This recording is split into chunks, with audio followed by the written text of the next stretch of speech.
అప్పుడు తెలిసింది వీళ్ళందరూ కూడా ఆ, ధర్మోదగాలు గారు ఇవ్వడం ఆ కార్యక్రమంలో అవుతున్న ధర్మోదగాలు 9th డేనే ఇవ్వలేదు. ఇంకో 3 days 4 days పట్టింది వాళ్ళకి. ఒకళ్ళ ఇద్దరు కొన్ని వేల మంది ఉన్నారు అక్కడ. ఆ లెక్క వేసుకుంటే 12 రోజులు 13 రోజులు అయింది. ఆ ధర్మోదగాలు ఇస్తూ ఉండగా అప్పుడు కుంతి చెప్పింది కర్ణుడు కూడా ధర్మోదగాలు ఇమ్మని. అది అయిన తర్వాత ఇంక 3-4 రోజులు ఆయన నాకు పట్టాభిషేకం అక్కలేదు అక్కలే మీ ఇష్టం చేసుకోమని భీష్మించు కూర్చున్నాడు ఆయన ధర్మరాజు. ఎంతమందో చెప్పారు, కృష్ణ పరమాత్మ చెప్పాడు, వ్యాస మహర్షి చెప్పారు, ఇంకోటి చెప్పారు, అందరూ చెప్పారు. ఇది అంతా అయిపోయిన తర్వాత ఇంతట్లో మొత్తం మీద ఒప్పుకున్నాడు. ఒప్పుకున్నాక అప్పుడు ధృతరాష్ట్రుడి దగ్గరికి వెళ్ళి ఆ సీటు ఖాళీ చేయమని చెప్పాలి. తను కూర్చోవాలి కదా. అది అయిన తర్వాత అప్పుడు కృష్ణ పరమాత్మ అంటాడు మన భీష్ముడు చూసి రావాలి అని. అంటే సుమారు అప్రాక్సిమేట్గా 20 days అయింది అప్పటికి. ఆ 20 days తర్వాత అతను 10 రోజులు వరుసగా వెళ్ళాడని, లేదా 10 రోజులు అక్కడ ఉన్నాడని. 30th days అనుకుందాం అప్రాక్సిమేట్గా. యాక్చువల్గా కొంత క్యాలిక్యులేట్ చేయొచ్చు, అప్రాక్సిమేట్గా చెప్తున్నాను. ఆ 10 రోజుల్లోని ఎన్ని వందల క్వశ్చన్స్ అడిగాడు, క్వరీస్ అడిగాడు.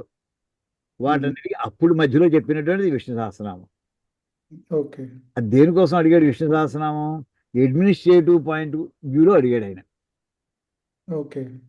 అంటే కోధర్మ సర్వధర్మాణం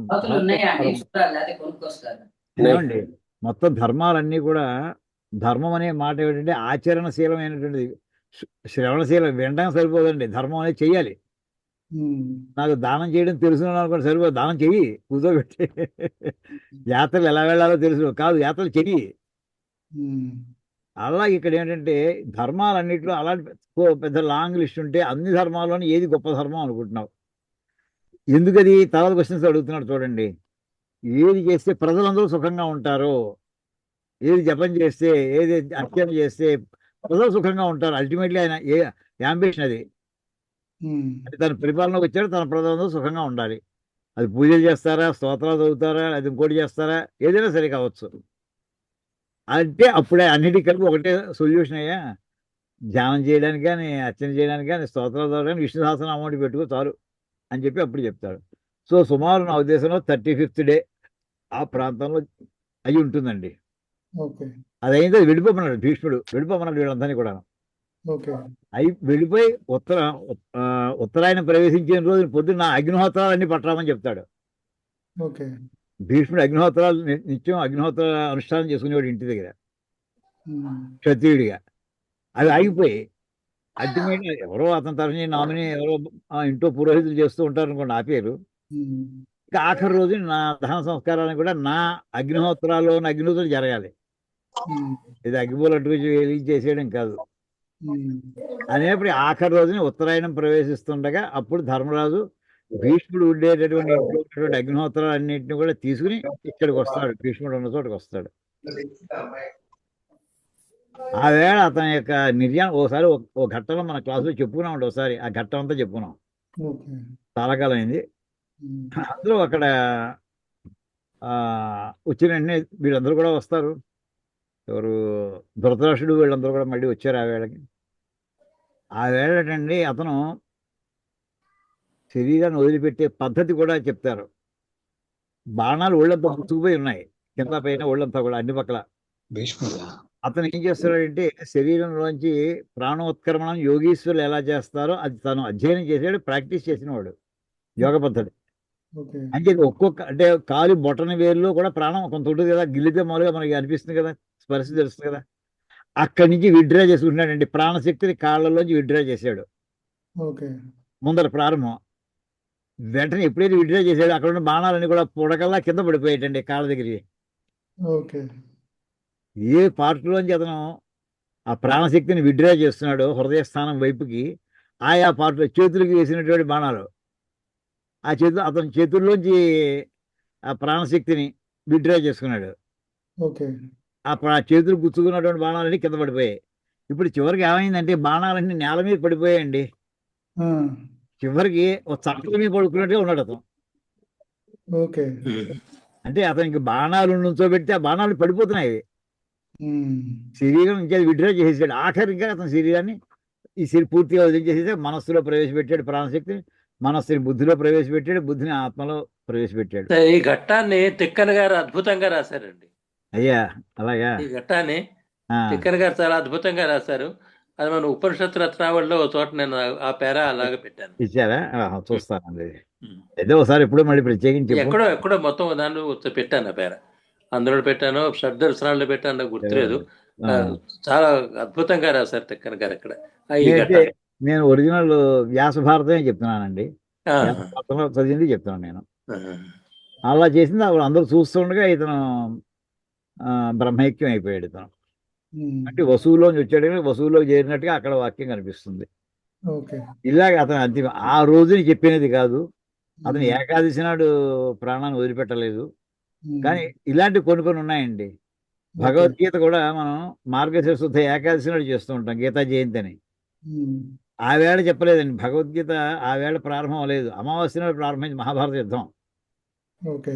కార్తీక అమావాస్య నాడు ప్రారంభమైంది. ఓకే. అంచేత ఆ దగ్గరలో ఉన్నటువంటి ఏకాదశి అదే గీత. అలాగా దగ్గరలో చెప్తుంటారు. దగ్గరలో ఉన్నదని ఆ పేరు. అలా వస్తుంది అనమాట. ఓకేనండి, మీ అనుమానం. గురుభ్యో నమః. నమస్కారం. శిష్యేభ్యో నమ, గురుభ్యో నమ, శిష్యేభ్యో నమ.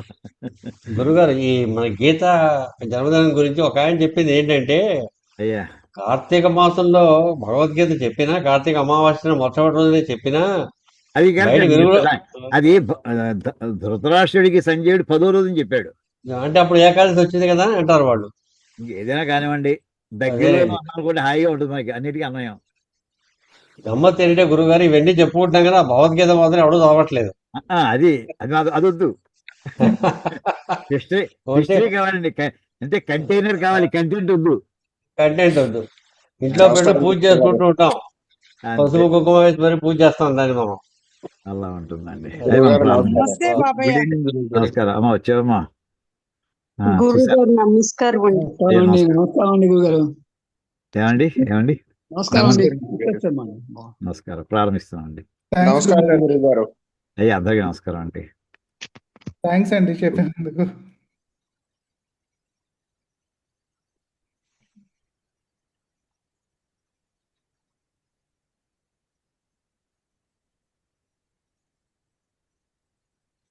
చేసుకుంటాం గురుగారు.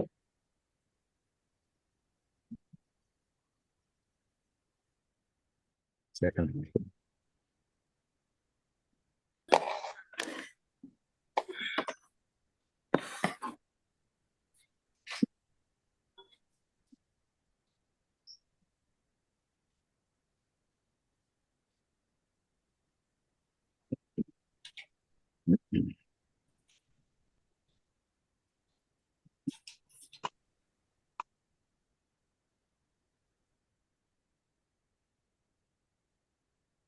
ఓం శ్రీ మహాగణాధిపతయే నమః. ఓం శ్రీ మహాసరస్వత్యై నమః. ఓం శ్రీ గురుభ్యో నమః.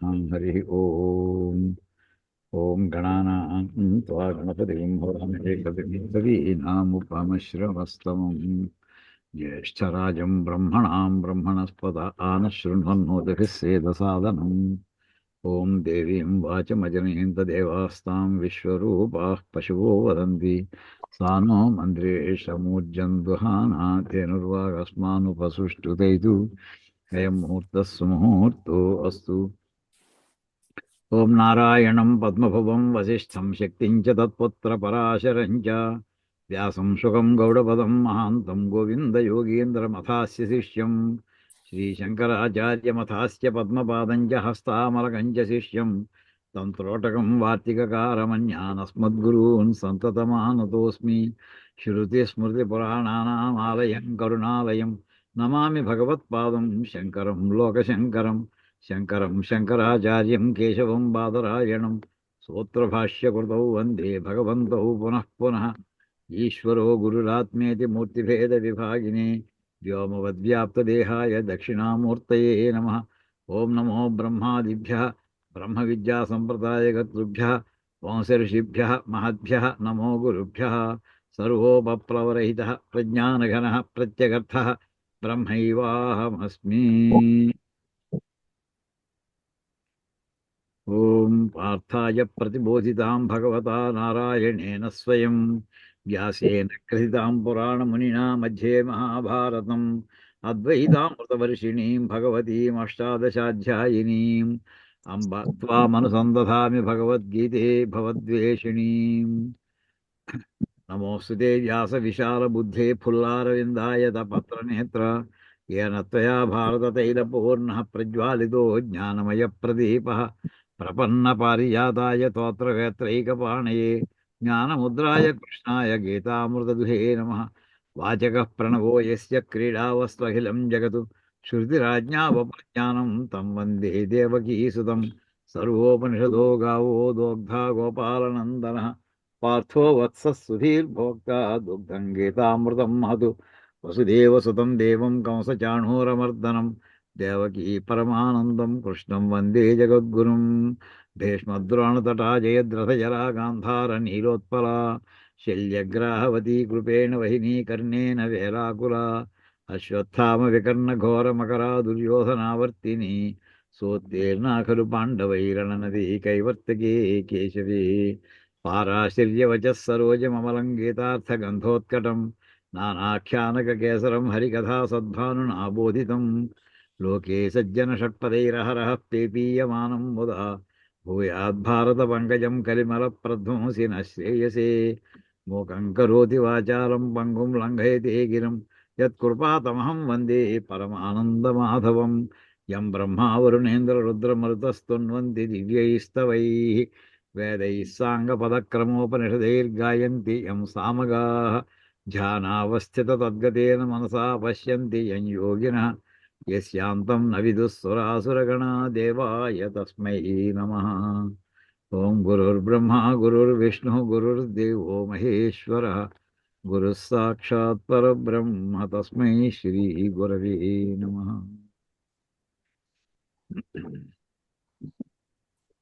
ఏమో నిన్న ఎన్నో శ్లోకం అయిందమ్మా? 147 పేజీ గురుగారు 65 శ్లోకం మొదలు పెట్టాలి.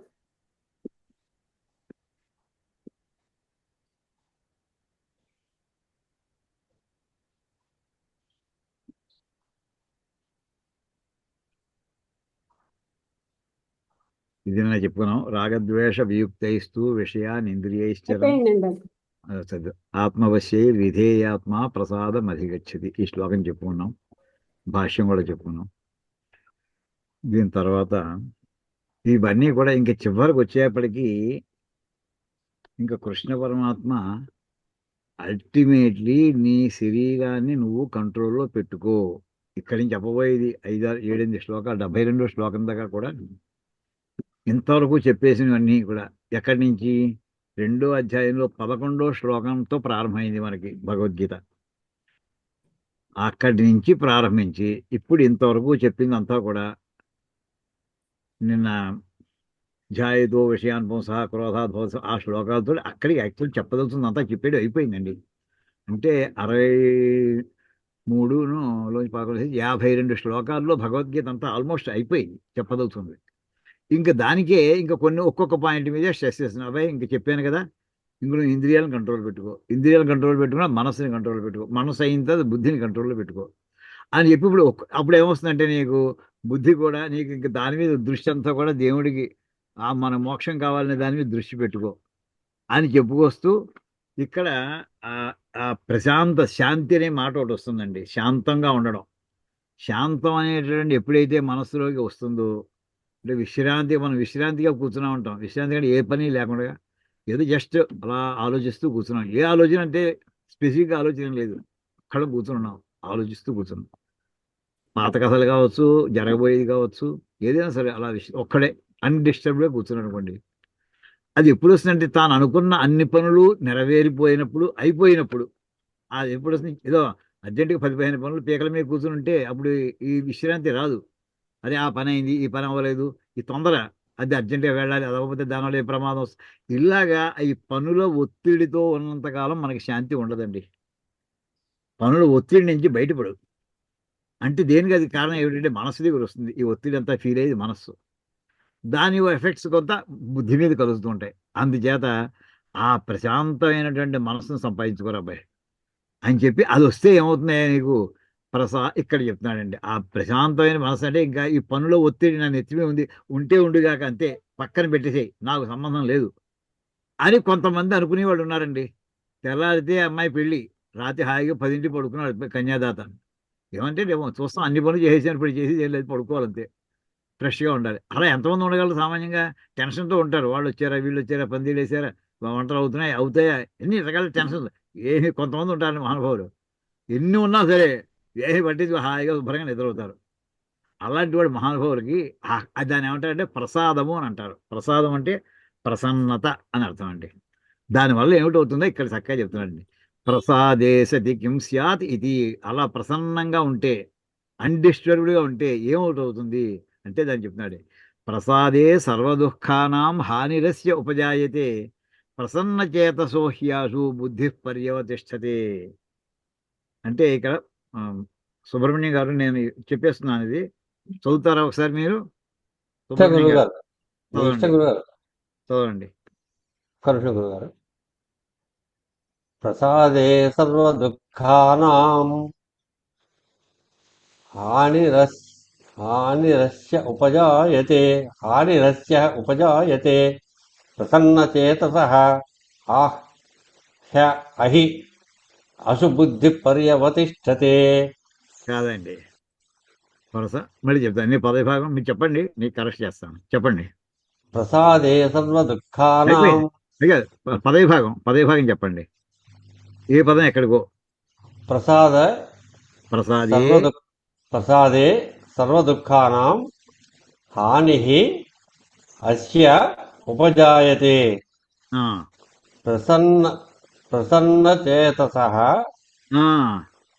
అక్కడ అశు కాదు, హి అశు కాదు, హి ప్లస్ ఆశు, హి ప్లస్ ఆశు, హి అశు ఆశు బుద్ధి కాదు అయ్యా, అశు కాదు, ఆశు ఆశు ఆశు ఆశు ఆశు ఆశు ఆశు బుద్ధి పర్యవతిష్టతే. అదండి ఇక్కడ అస్య అంటే ఈ సాధకుడు, ఇతనికి సర్వదుఃఖ, ఇతనికి ప్రసాదే, అతను ప్రసన్నంగా ఉండగా సర్వదుఃఖానాం హాని ఉపజాయతే, అన్ని కష్టాలు, అన్ని రకాల దుఃఖాలు కూడా ఉపశాంతిని పొందుతాయి. అంటే దుఃఖాలకి హాని అంటే దుఃఖాలు లేవని, అంటే ప్రసన్నంగా విశ్రాంతిగా ఉన్నట్టుగా ఫీల్ అవుతాడు. అప్పుడు అవుతుంటే అంత ప్రసన్నంగా ఉంటే, అలాగ ప్రసన్న చేతసః,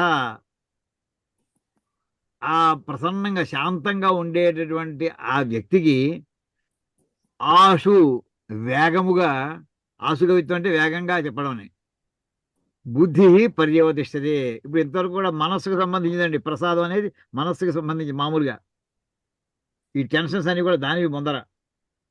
అది ఎప్పుడైతే స్టెబిలైజ్ అయిందో అప్పుడు బుద్ధి పర్యవతిస్తుంది. దాని నెక్స్ట్ హయ్యర్ లెవెల్ అది డిస్టర్బెన్స్ లేకుండా ఉంటుంది. ఈ కింద ఇంట్లో పిల్లలు అల్లరి చేస్తుంటే తల్లిదండ్రులు కూడా టెన్షన్ వస్తుందండి. అలాగా ఈ మనసు అల్లరి చేస్తున్న సేపు బుద్ధి కూడా డిస్టర్బ్డ్గా ఉంటుంది కొంచెం. ఎప్పుడైతే మనసు స్టెబిలైజ్ అయిపోయిందో హయ్యర్ లెవెల్ బుద్ధి కూడా పర్యవతిష్టదే, విశ్రాంతిగా కూర్చొని తానేం చేయాలో అది ఆలోచిస్తుంది. అంటే ఇదేం ఆలోచిస్తుందంటే అది ఆత్మ విషయాన్ని అందులో నిలబడి ఉంటుంది అండి. ఇంకా అంటే ఎప్పుడైతే ప్రసన్నంగా ఉందో తాను చేయవలసిన పనుల మీద కొంచెం దృష్టి పెట్టుకుని ఎవరైనా ఆలోచిస్తూ ఉంటారు. బుద్ధి దేని గురించి ఆలోచిస్తుందా? కింద వాళ్ళంతా ఏ డిస్టర్బెన్స్ లేకపోతే అది ఆత్మ గురించి ఆలోచిస్తూ ఉంటుందండి. దాని హయ్యర్ లెవెల్ గురించి ఆలోచిస్తూ ఉంటుంది. అంటే బుద్ధి ఆ ఆత్మ విషయమైనటువంటి జ్ఞానము, ఆ పొందుట, ఆ విషయాల మీద అందులో నిలబడి ఉంటుందండి. ఇది బ్రాడ్గా దీని భాష్యం ఉందో చెప్దామండి. ప్రసాదే అంటే ప్రసన్నత రాగా, సర్వదుఃఖానాం అంటే ఆధ్యాత్మికాదీనాం. ఆధ్యాత్మికం అంటే గుర్తుపెట్టుకోండి సార్, ఆధ్యాత్మిక ఫిలసాఫికల్ అని కాదు. అధ్యాత్మం అంటే బాడీ అని అర్థం. మనకి ఓం శాంతి శాంతి శాంతి 3 చెప్పినప్పుడు ఫిజికల్ బాడీకి సుఖంగా ఉండి శాంతి కలుగుగాక మొట్టమొదటిది. అంటే ఫిజికల్ బాడీ అంటే దానికి జ్వరాలు రాకుండా ఉండుగాక. రెండోది అది దాన్ని ఏమంటారంటే ఇది ఆధ్యాత్మికం. రెండోది ఆది భౌతికం. అంటే ఊళ్ళో ఉంటే మనకి రోజు వెళ్తుండే కుక్కలు, స్ట్రే డాగ్స్ గురించి సుప్రీంకోర్టులో కేసు నడుస్తోందండి. వీటిని ఏం చేయాలి, వీటిని బతకని వారా తప్పియాలా, దాన్ని నడుస్తుంది. ఒక కుక్క కరిచింది అనుకోండి, అది దేనివల్ల వచ్చింది, వీడంతటి వీడికి శరీరం లోపల నుంచి వచ్చింది కాదు, బయట జంతువుల వల్ల వీడికి ఇబ్బంది కలిగింది. ఆ బయట జంతువులు అనే మాట ఏమంటారంటే భూతము అని పేరు. అదే ఆదిభౌతికము అంటే చుట్టూ ఎన్విరాన్మెంట్లో ఉండేటటువంటి జంతువులు, జీవరాశి. అయితే ఇన్ఫెక్షన్స్ వచ్చాయి బయట బజార్లో వెళ్ళేప్పటికి, అవన్నీ కూడా బ్యాక్టీరియా వల్ల వచ్చాయి, అవన్నీ కూడా ఆదిభౌతికములు. మూడోది ఒకటి ఉందండి, అంటే తన శరీరం లోపల నుంచి కాదు, చుట్టూ ఉన్న ఎన్విరాన్మెంట్లో నుంచి కాదు, హయ్యర్ లెవెల్ ఆది దైవికము అంటారు. నక్షత్రాలు, గ్రహాలు, గ్రహ సంపుటి బాగాలేకపోతే వీడి జాతకం బాగాలేదన్నమాట, దాంతో ఇబ్బందులు వస్తాయి. అది ఆది దైవికం అంటారు దాన్ని. ఇక్కడ ఏమంటున్నారంటే సర్వ దుఃఖానం, ఈ మూడు రకాలు, ఆది ఆధ్యాత్మికం అంటే శరీరం నుంచి కానీ, చుట్టూ ఎన్విరాన్మెంట్ నుంచి కానీ, లేక డివైన్ ఫోర్సెస్ నుంచి కానీ, మూడు రకాలు. డివైన్ ఫోర్సెస్ అంటే నక్షత్రాలు, గ్రహాలు, ఇవన్నీ కూడా అందరూ తీసుకోండి. ఈ మూడు పిడుగులు పడుతూ ఉండడం, ఉరుములు పడుతూ ఉండడం, కుంభవృష్టి, అదే సైక్లోన్స్ రావడం, అవన్నీ కూడా ఆకాశంలో జరిగే ప్రక్రియల కింద లెక్కేస్తారు. ఇలాంటివన్నీ వాటి వల్ల వచ్చే సర్వ దుఃఖములు, వాటన్నిటికీ హాని వినాశ అస్య యతే ఉపజాయతే. ఇక్కడ ఉపజయాతే పడింది, మీ దగ్గర పుస్తకం ఉంటే దిద్దుకోండి. ఉపజయాతే కాదు, ఉపజాయతే అని ఉండాలి. అక్షరాలు తప్పు పడింది, దిద్దుకోండి మీ దగ్గర పుస్తకం ఉన్నవాళ్ళు ఎవరైనా ఉంటే. అంటే దానివల్ల ఎప్పుడైతే ప్రసన్నత కలిగిందో ఈ మూడు రకాల సమస్యలు అక్కడ ఉపశాంతిని పొందుతాయి. ఎవరికి? అస్య అంటే యతే, ఈ సన్యాసికి, ఈ వ్యక్తికి, ఈ సాధకుడికి. కించ అంతేకాదయ్యా, అప్పుడు ఏమవుతుందంటే ఎప్పుడైతే వాడికి ఇబ్బందులు అన్నీ కూడా ఉపశమించాయో, కించ ప్రసన్న చేతసః అంటే స్వస్థ అంతఃకరణస్యహి, అంటే అంతఃకరణ అంటే ఏంటి? మనోబుద్ధి చిత్త అహంకారాలు చెప్పుకున్నామండి. అందులో ఇప్పుడు మనస్సు ప్రశాంతమైంది, అందులో చెప్పింది అలా ప్రసాది. అక్కడ చూడండి శ్లోకంలో చెప్పింది అంతవరకు చిత్తం అనే మాట వాడాడు. చిత్తం ప్రసన్నంగా ఉందంటే మనస్సు అని కూడా చెప్పుకున్నాం. చిత్తము మనస్సు రెండు అయిపోయాయి, ఇంకా బుద్ధి ఉంది. అహంకారం పక్కన పెట్టండి. అహంకారం అంటే నేను అనే భావన, పొగరమూత్తరం కాదు అక్కడ అహంకారం అంటే. ఏమండి, ఇక్కడ ఇంకా బుద్ధి మిగిలింది. ఇక్కడ ఇటువంటి ఎప్పుడైతే మనస్సు ఇవన్నీ దాని పరికరాలు కూడా ప్రసన్నంగా ఉన్నాయో, అప్పుడు స్వస్థ అంతఃకరణస్య, ఆ అంతఃకరణము అది అన్డిస్టర్బ్డ్గా దాని ప్లేసులో అది ఉంది. దాని ప్లేస్లో అది ఉందంటే ఏ కదలిక లేకుండా, అవసరం లేదు దానికి. అక్కడి పరిగెట్టి ఇక్కడి పరిగెట్టి, ఆ ఆలోచన చేసి ఈ ఆలోచన చేసి ఇలాంటి గందరగోళపు ఆలోచనలోకి వెళ్లకుండా స్టేబుల్గా ఉంది అంతఃకరణం. అతను అలాంటి వాడికి యస్మాత్ అది ఎప్పుడైతే జరుగుతుందో ఆశు శీఘ్రం బుద్ధి పర్యవతిష్టతే, అప్పుడు అతని బ్రెయిన్ అంటే మన బుద్ధి, ఇంటలెక్ట్ అదేమవుతుందంటే వేగంగా తాను ఏ పని కోసం అసలు నియమించబడిందో ఆ పనిలో నిమగ్నం అయి ఉంటుందండి. ఏమిటిదా అది చేయవలసిన పని? ఆత్మస్వరూపేణైవ నిశ్చలీ భవతి, అది ఆత్మస్వరూపంతో నిశ్చలంగా ఉంటుందండి. మనం కిందటి వారం నాడు చెప్పుకున్నప్పుడే నిశ్చలము అచలము అనే రెండు పదాలు చెప్పుకున్నామండి. ఆ నిశ్చలం వేళ మనస్సుకి చెప్పుకున్నామండి. అచలం అనేది బుద్ధికి చెప్పుకున్నాం, కానీ అక్కడ ఇంకో వాక్యం కూడా చెప్పుకున్నాం. అసలు సామాన్యంగా కదలని బుద్ధి కూడా కొన్ని ప్రమాదకర పరిస్థితుల్లో అది కూడా చలనం చెందే పరిస్థితి ఉంటుంది. అచలం అంటే పర్వతం చెప్పుకుంటూ, మహాపర్వతమైనటువంటి హిమాలయాల్లోనే భూకంపం వస్తే అని ఉదాహరణ కూడా చెప్పుకున్నామండి. హిమాచలం అంతా కూడా కదిలిపోతుంది. అయితే ఎప్పుడు కదులుతూనే ఉండదు, కాసేపు ఉంటుంది, ఫ్యూ సెకండ్స్. అల్లా కూడా లేకుండా అలాంటి భయంకరమైన పరిస్థితులు వచ్చినా కూడా అది కదలనటువంటి స్థితిని ప్రయత్నం చేసుకోవాలని ఆ వేళ శ్లోకంలో చెప్పుకున్నామండి. ఇక్కడ ఆ మాటలే మళ్ళీ పదాలు అయితే నిశ్చలి అన్నారంటే అసలి కూడా చెప్పినట్టే అనుకోండి. అక్కడ ఆ బుద్ధి ఎలా ఉంటుందంటే ఆత్మస్వరూపంలో అది కలిసి ఉండి నిశ్చలంగా ఉంటుందండి. అంటే బుద్ధి పరమాత్మని గురించే ఆలోచనలో మళ్ళీ అన్డిస్టర్బ్డ్గా, అన్పెర్టర్బ్డ్గా, ఏ రకమైనటువంటి చీకు చింత లేకుండా విశ్రాంతిగా పరమాత్మనే ధ్యానం చేస్తూ ఉంటుందండి. ఇత్యర్థ. ఎలాగా పర్యవతిష్ఠితి అంటే అది ఎంతలా ఉంటుందండి? ఆకాశమేవ పరిసమంతాత్. ఆకాశానికి ఏమండి ఇంత అల్లరి అవుతోంది ఆకాశంలో, ఆకాశానికి ఏమైనా అల్లరి ఉంటుందా? ఆకాశం కదిలిపోతుందా? మనం మిసైల్స్ వేయచ్చు, బాంబులు వేల్చచ్చు, ఏటమాలు కాదు, హైడ్రోజన్ ఏవో బాంబులు వేయండి, ఎంత వేసినా ఆకాశంలోనే పేల్చారనుకోండి, ఆకాశానికి ఏమవదు. ఆకాశమేవ పరిసమంతాత్, అది మాత్రం విశ్రాంతిగా అలా ఎట్లా ఉండేదో అలాగే సమస్తమైన ప్రదేశాలు ఆక్రమించి ఉంటుంది. అది అలాగా సమస్తంగా సంపూర్ణంగా అని అర్థం అండి అక్కడ. బుద్ధి సంపూర్ణంగా సమంతాత్ అంతటా అంటే తన డొమైన్ ఎంత ఉందో అంతటా కూడా ఆత్మస్వరూపేణ ఏవ, అక్కడ ఆత్మస్వరూపే నైవ అంటే పదవిభాగం చేయండి. ఆత్మస్వరూపేణ ఏవ, ఆత్మస్వరూపముతోటే అంటే ఏంటంటే మిగతా ఏవా వాడారంటే సంస్కృతి ఏవకారం అంటారు. ఇంకా మిగతా అన్ని ఎలిమెంట్ నువ్వు ఒక్కడివే వెళ్ళు అని చెప్పామనుకోండి, అంటే ఇంకెవరు వెళ్ళకూడదు చెప్పడం అన్నమాట. ఎలిమినేట్ చేయడం మిగతా వాళ్ళని, రెస్ట్ ఆఫ్ థింగ్స్ ఎలిమినేటెడ్. ఏవా వాడారంటే అది ఒక్కటే, మిగతా ఏదీ లేదు. బుద్ధి మామూలు మిగతా విషయాల గురించి కూడా దృష్టి పెట్టవలసిన పరిస్థితి మామూలుగా వస్తుంటాయి మనసు అలజడిగా ఉన్నప్పుడు. కానీ ఇప్పుడు మనస్సు విశ్రాంతిగా ఉంది కనుక ఈ బుద్ధి వాటి జోలికి వెళ్లకుండా పూర్తిగా ఆత్మస్వరూపంతో మాత్రమే నిశ్చలంగా ఉంటుంది ఇత్యర్థ. ఇప్పుడు ఏమైందండి ఇందులో? రెండు వచ్చాయి. మనస్సు ప్రసన్నంగా ఉంది, బుద్ధి స్థిరంగా ఉంది. ఏవం ప్రసన్న చేతసః అంటే ప్రసన్నమైనటువంటి శాంతంతో కూడినటువంటి, ఏమండి డిలైటెడ్గా ఉన్నాయి. ప్రసన్నమైన మాట డిలైటెడ్ అని కరెక్ట్ పదం అవుతుందండి ఇంగ్లీష్లో ట్రాన్స్లేషన్. అటువంటి ఆ మనస్సుతో ఉన్నటువంటి అవస్థిత బుద్ధే, కదలకుండా ఉండేటటువంటి ఆత్మస్వరూపంలోనే నిమగ్నమైపోయి ఉండేటువంటి బుద్ధికి అప్పటికి కృతకృత్యత, దాని యొక్క ప్రయోజనం అది. అమ్మయ్య ఇన్నాళ్ళకి నా పన్నే చేసుకున్నాను, అన్డిస్టర్బ్డ్గా చేసుకున్నాను అని బుద్ధి ఫీల్ అవుతుందండి. యత తస్మాత్, అది ఎప్పుడు వచ్చింది? అది ఏం చేస్తే వచ్చింది ఆ స్థాయి ఆ బుద్ధికి రావడానికి? యత తస్మాత్, ఎందువలన అంటే రాగద్వేష విముక్తై, ఇక్కడ వియుక్తై ఇంద్రియై శాస్త్ర విరుద్ధేషు శాస్త్ర అవిరుద్ధేషు అవర్జనీయేషు యుక్త సమాచరేత్ ఇది వాక్యార్థ. దానికి బేసిక్ ఏంటంటే బుద్ధి అలా ఉందంటే మనసు అండిస్టర్. మనస్సు ఎప్పుడుందండి? దాని కింద ఇంద్రియాలు, దాని కింద లెవెల్ అవి రాగము ద్వేషముతో సంబంధం లేకుండా ఉన్నటువంటి ఇంద్రియాలు. అయితే ఇంద్రియాలు ఏ పని చెప్పట్లేదా? చెప్తున్నాడు. ఏ పని చెప్తున్నాడంటే శాస్త్ర అవిరుద్ధేషు, శాస్త్రానికి విరుద్ధం కానటువంటి పనులు చెప్తున్నాడు. నేను చెప్పానండి, పూజ చేసుకోవాలి, స్నానం చేసి రావాలి, ఓ చెరువులోకో కాలువలోకో గోదావరిలోకో స్నానం చేసి రావాలి విశ్రాంతిగా, అలజడి లేదు. లేదు తర్వాత అక్కడ సంధ్యావనం చేసుకోవాలి, తర్పణాలు ఇవ్వాలి. ఇవన్నీ కూడా శాస్త్రానికి విరుద్ధం కానటువంటి, శాస్త్రం చేత చెప్పబడినవి శాస్త్రంలో కొన్ని చెప్పకపోవచ్చు, అది శాస్త్రం వ్యతిరేకంగా ఉందని క్వశ్చన్ వేస్తారు. శాస్త్రంలో విరుద్ధంగా లేనటువంటి అటువంటి పనులు మాత్రం చేస్తుంటారు. అవి ఇంద్రియాలు లేకపోతే పనులు జరగవు. అయితే అంటే ఇంద్రియాలని మిగతా లౌకికమైనటువంటి సౌఖ్యాలు అనుకునే వాటిలోకి వెళ్ళనివ్వకుండా కర్తవ్యమైనటువంటి కర్మలు ఏవైతే ఉన్నాయో వాటిలో మాత్రమే ఉంటూ ఉంటే, అలా చేస్తుంటే యుక్త సమాచారం. ఆ రకంగా ఇతను జీవితంలో మనోబుద్ధి అంటే ఇంద్రియాలు మొట్టమొదట ఇంద్రియాలు వాటి ప్లేస్లో వాటిని ఉంచోబెట్టాలి, మిగతా వాటి పరిగెట్టకుండా. అక్కడ అయిన తర్వాత మనస్సు కంట్రోల్లోకి వస్తుంది, అది అయిన తర్వాత బుద్ధి వస్తుంది.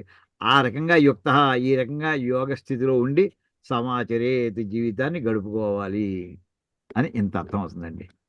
దీని తర్వాత ఇంకా ఏం చెప్పేది చూడండి. సేయం అయితే ఆ శాంతంగా ఉండడం అనేది సరే దానికి ఎంత గొప్పదో చెప్తున్నాడండి ఇక్కడ.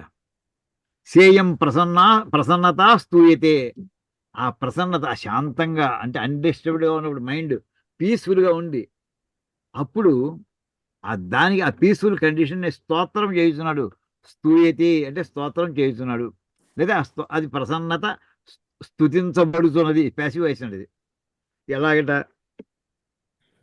నాస్తి బుద్ధిరయుక్తస్య నచాయుక్తస్య భావన నచాభావయత శాంతి అశాంతస్య కుతః సుఖం. సమస్త జీవరాశి కూడా చీమలాగాయితూ చతుర్ముఖ బ్రహ్మ వరకు కూడా అందరూ శాంతిని కోరుకుంటారండి, శాంతంగా ఉండాలి కోరుకుంటారండి. అటువంటిది ఆ శాంతమే లేకపోతే, ఆ శాంతే లేకపోతే సుఖం ఎక్కడదయ్యా నీకు అని ప్రశ్న. అశాంతస్య, శాంతము లేనటువంటి వాడికి సుఖం కుతః, సుఖం ఎలా వస్తున్నాయా అని ఎదురు ప్రశ్న చేస్తున్నాడు. అంటే సుఖం రాదు. ఏమిటయ్యా ఎటువంటిది ఇది అంటే మళ్ళీ మొదటి రండి. నాస్తి బుద్ధి అయుక్తస్య. యుక్తుడు అంటే ఇప్పుడు చెప్పాడండి. యుక్తుడు అంటే యోగ పద్ధతిలో ఉన్నవాడు. ఆ యోగం అనే పదానికి కూడా నిర్మాణం మనకు మొట్టమొదటి చెప్పేశాడు. 44వ శ్లోకం 45వ శ్లోకం దగ్గర యోగం అంటే ఏమిటి, యుక్త అనే పదానికి అర్థం ఏంటి అన్నీ అక్కడ చెప్పుకోవడం అయిపోయిందండి. అవన్నీ చెప్పుకున్నామని జ్ఞాపకం ఉన్నాయని అనుకుని ముందరకు పెడుతున్నామండి. అంటే అక్కడ ఏమిటంటే ఇక్కడ అయుక్తస్య, ఆ రకంగా వేదోక్తమైన కర్మల యందు మాత్రమే ధ్యానం పెట్టుకుని దాన్ని ఆచరిస్తూ ఉండడం, అందులో స్వలాభాపేక్ష లేకుండా, కష్ట సుఖాలతో ప్రమేయం లేకుండా, ఫలితంలో లాభం ప్రమేయం లేకుండా, అది పని అయ్యిందా అవలేదా, పని చెయ్యి, పని యొక్క ఫలితం వచ్చిందా రాలేదా వాటి గురించి పెట్టుకోకు నువ్వు. ఆ వచ్చిన ఫలం అది లాభమా నష్టమా అది కూడా ఆలోచన పెట్టుకోకు. ఈ రకంగా చేసేటటువంటి వ్యక్తిని యోగి అని అన్నామండి. దాన్ని యుక్త అని పదం కూడా వాడారు. అలాగే నాస్తి ఆ రకంగా చెయ్యని వాడు ఎవడైనా ఉంటే వాడు అయుక్తుడు. అలా చేసి చెప్పినటువంటి ఇందాక కండిషన్స్ అన్ని ఫాలో అవుతూ వెళ్ళేటటువంటి వాడు యుక్తుడు, అంటే యోగి అని అర్థం అండి. అయుక్తుడు అంటే అయోగి, అంటే చెప్పిన ఎలాగ యోగాన్ని ప్రాక్టీస్ చెయ్యాలో ప్రాక్టీస్ చెయ్యని వాడు అయుక్తుడండి. అలాంటి వాడికి నా బుద్ధి నాస్తి, వాడికి బుద్ధి లేదు. బుద్ధి లేదంటే ఏంటంటే వాడి బుద్ధి నిలకడ లేదు వాడికి. ఏం చేత వాడు ఇంద్రియాలను కంట్రోల్లో పెట్టుకోలేదు. మొట్టమొదటి లోయెస్ట్ లెవెల్లో విషయాలు, అన్నిటికంటే లోయెస్ట్ లెవెల్ విషయం అండి. అవి రాసుకోండి, ఈ వాయిస్ చాలాసార్లు చెప్పినాం. అన్నిటికంటే లోయెస్ట్ లెవెల్ విషయం. అవి అట్రాక్ట్ చేస్తున్నాయి దేన్ని? ఇంద్రియాలని. ఆ ఇంద్రియాలను మనం ఏదో మనకి ధైర్యం ఉండి ప్రయత్నం చేసి సాధన చేసి ఆ ఇంద్రియాలను కంట్రోల్ పెట్టి ఆ విషయంలోకి వెళ్లకుండా, విషయం లోయెస్ట్ లెవెల్, దానికంటే హై లెవెల్ ఇంద్రియములు, పంచ జ్ఞానేంద్రియాలు. ఏమండి? ఈ పంచ జ్ఞానేంద్రియాలని కంట్రోల్లో పెట్టుకున్నాడు, చేసుకుంటే అప్పుడు మనసు దగ్గరికి వస్తాడు. ఆ మనసుని కంట్రోల్లో పెట్టుకున్నాడు, అప్పుడు బుద్ధి. ఆ బుద్ధి అలా ఉన్నప్పుడు అది పరమాత్మని ధ్యానం చేసుకుంటూ ఉంటుంది శాంతంగా కూర్చుని. ఇప్పుడు ఈ చెప్పిన పద్ధతిలో అయుక్తస్య, ఆ రకంగా వాడు ఇంద్రియాలను కంట్రోల్లో పెట్టుకోలేదా మొట్టమొదట? దాన్ని పెట్టుకో మనస్సు కంట్రోల్లో లేదా? అప్పుడు మనసు లేకపోతే బుద్ధి మాత్రం కంట్రోల్లో ఎలా ఉంటుందండి? అయుక్త, ఈ యోగ పద్ధతిని అనుసరించని వాడు ఎవడైతే ఉన్నాడో వాడికి ఆ బుద్ధి కంట్రోల్ అక్కడ, అది స్థిరంగా కూర్చునే పరిస్థితి లేదు. అయుక్తస్య, వాడికి భావన అంటే ఈ బుద్ధి ఏం చేస్తుందని చెప్పాడండి? పరమాత్మ గురించి, ఆత్మ విషయం గురించి అందులో నిమగ్నం అయిపోయి ఉంటుందని చెప్పాడు. అంటే బుద్ధి అల్లరి పడుతున్నప్పుడు, బుద్ధి కాస్త అది గందరగోళంలో ఉన్నప్పుడు అది పరమాత్మ మీద దృష్టి ఎక్కడ పెడుతుంది? ఆత్మ విషయంలో ఎలా లగ్నం అవుతుంది? అది భావన అంటే ఆత్మ విషయం అయినటువంటి ఆలోచన దానికి ఉండదు. ఎప్పుడైతే ఆత్మ విషయం అయినటువంటి నచ్చ అభావయత, ఆత్మ విషయం అయినటువంటి విషయాన్ని ఆలోచన చేయనటువంటి బుద్ధికి, ఆ బుద్ధి ఉన్నటువంటి శాంతి వాడికి శాంతి లేదు. అశాంతస్య, వాడి శాంతంగా లేనప్పుడు వాడికి సుఖం ఎలా వస్తుందండి వాడికి అని చెప్పి ఇదంతా కూడా దేనికి తీసుకొస్తున్నాడండి? మొత్తం అల్టిమేట్లీ సమ్మరీ ఏమిటి చూసుకోండి ఒకసారి. మనోబుద్ధిని రెండింటినీ కంట్రోల్లో పెట్టుకోండి అని చెప్పడమే ఈ 5-6 శ్లోకాల యొక్క తాత్పర్యం అండి. వాని ముందరం ఇంద్రియములు, మనస్సు, బుద్ధి, ఈ మూడు నన్ను మొత్తం గందరగోళ సృష్టి అంతా నడిపిస్తున్నాయి. నీకు మోక్షం కావాలనుకున్నావో ఈ మూడింటిని స్టేజ్ బై స్టేజ్ కంట్రోల్లో పెట్టుకోవాల్సిందే. ఇప్పుడు దీని భాష్యం ఏం రాశారో చూద్దామండి. నాస్తి న విద్యతే న భవతి, ఉండదు. ఏమిటి ఉండదు? బుద్ధి. ఎటువంటి బుద్ధి? ఆత్మస్వరూప విషయ, ఆత్మని గురించి ఆలోచించేటటువంటి ఆ బుద్ధి ఉండదు. మిగతా విషయాల గురించి ఆలోచిస్తుంది అనమాట. బుద్ధి అంటే బుద్ధి ఉండదని కాదండి. బుద్ధి లేదంటే ఆ బుద్ధి కాదు. ఆత్మస్వరూపం, నేను ఆత్మని, అహం బ్రహ్మాస్మి అనేటటువంటి ఆ భావన బుద్ధి ద్వారా జరుగుతూ ఉంటే ఆ టాపిక్ అక్కడ జరగదు. ఆత్మస్వరూప విషయ బుద్ధి నాస్న భవతి. ఆత్మస్వరూపము సంబంధించినటువంటి ఆ బుద్ధి అక్కడ వాడికి ఉండదు, లభించదు. ఎవరికి? అయుక్తస్య. ఇక్కడ చూడండి, అసమాహిత అంతఃకరణస్య, ఇందులో 3 పదాలు ఉన్నాయండి. అంతఃకరణస్య చివరి చూడండి, బ్యాక్ టు ఫ్రంట్. అంతఃకరణస్య రెండోది, దానికంటే హైయర్ లెవెల్. సమాహిత అంతఃకరణస్య ఇంకో పదం, అసమాహిత అంతఃకరణస్య. అదండి అంతఃకరణస్య అంటే అంతఃకరణము కలవాడు. అంతఃకరణం ప్రతి వాళ్ళకి ఉంటుంది అంతఃకరణం. కానీ ఇక్కడ ఎటువంటి అంతఃకరణ గురించి మాట్లాడుతున్నాడు? సమాహిత అంతఃకరణస్య, కంట్రోల్లో ఉన్నటువంటి అంతఃకరణం. ఏమండి? కంట్రోల్లో. అసమాహితం అంటే దాన్ని నైతత్పురుష అంటే కంట్రోల్లో ఎవరి అంతఃకరణం అయితే, ఎవరి మనోబుద్ధి చిత్తాహంకారాలు వాడి కంట్రోల్లో లేవో అదండి. అంటే దానికి ఇంత 3 పదాలు వాడి ఒకదానికొకటి స్ట్రెంగ్తన్ చేసి నెగేట్ చేశాడు చివరికి. కంప్యూటర్స్లో నాట్ ఆపరేటర్ అంటారు, ఆ నాట్ ఆపరేటర్ ఎఫెక్ట్ వేసి వచ్చాడండి ఇక్కడ. అసమాహిత అంతఃకరణస్య అయుక్తస్య అంటే వాడు మనోబుద్ధి చిత్తాహంకారాల మీద వాడు ఏ రకమైనటువంటి సాధన చేయలేదు. అలాంటి వాడికి ఆత్మస్వరూపమైనటువంటి ఆ విషయంలో బుద్ధి ప్రవర్తించదు. నచ అస్తి అయుక్తస్య అటువంటి వాడికి భావన, వాడికి భావన కూడా లేదు. భావన అంటే ఏమిటి? ఆత్మజ్ఞాన అభినివేశ, నాకు ఆత్మజ్ఞానము కావాలి అని తీవ్రమైనటువంటి ఇచ్చ లేదు వాడికి. ఆత్మజ్ఞానం నేను పొంది తీరాలు అని ఇచ్చి ఉంటే ఇన్ని విషయాల మీద వాడు మనస్సుని డైవర్ట్ చేసుకోడు. ఇన్ని డైవర్జెన్సీస్ వాడు యాక్సెప్ట్ చేయడు, పెట్టుకోడు. అసలు ఈ డైవర్షన్స్ ఉండవు. ఇక్కడ అయుక్తస్య ఆ రకమైనటువంటి సాధన చెప్పిన విధంగా మనోబుద్ధి చిత్తాహంకారాలను కంట్రోల్లో పెట్టుకోనటువంటి వాడికి ఆత్మజ్ఞానం విషయంలో వాడికి పట్టుదల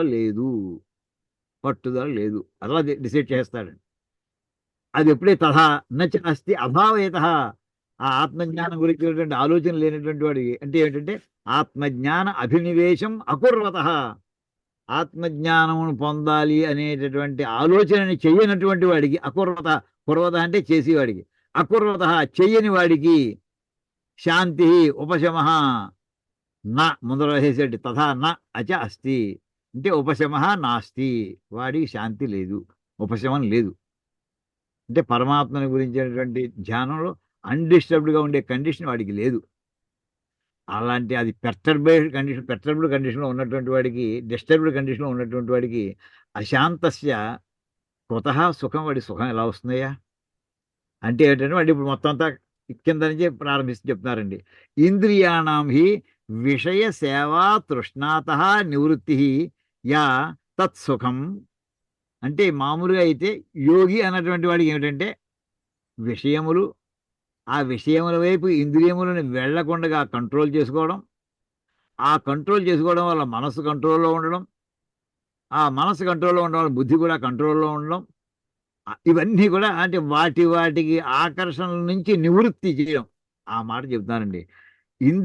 మొట్టమొదటి లోయర్ లెవెల్ నుంచి ఇంద్రియాణం హి విషయ సేవా తృష్ణాత నివృత్తి, విషయములను సేవించుట అంటే ఆ విషయ భోగములను అనుభవించాలి అనేటటువంటి ఆ కోరిక నుండి విడ్రా అయిపోవడం, నివర్తించుకోవడం అంటే ఇంద్రియములను ఆ పక్కకి వెళ్లకుండా చేసుకోవడం.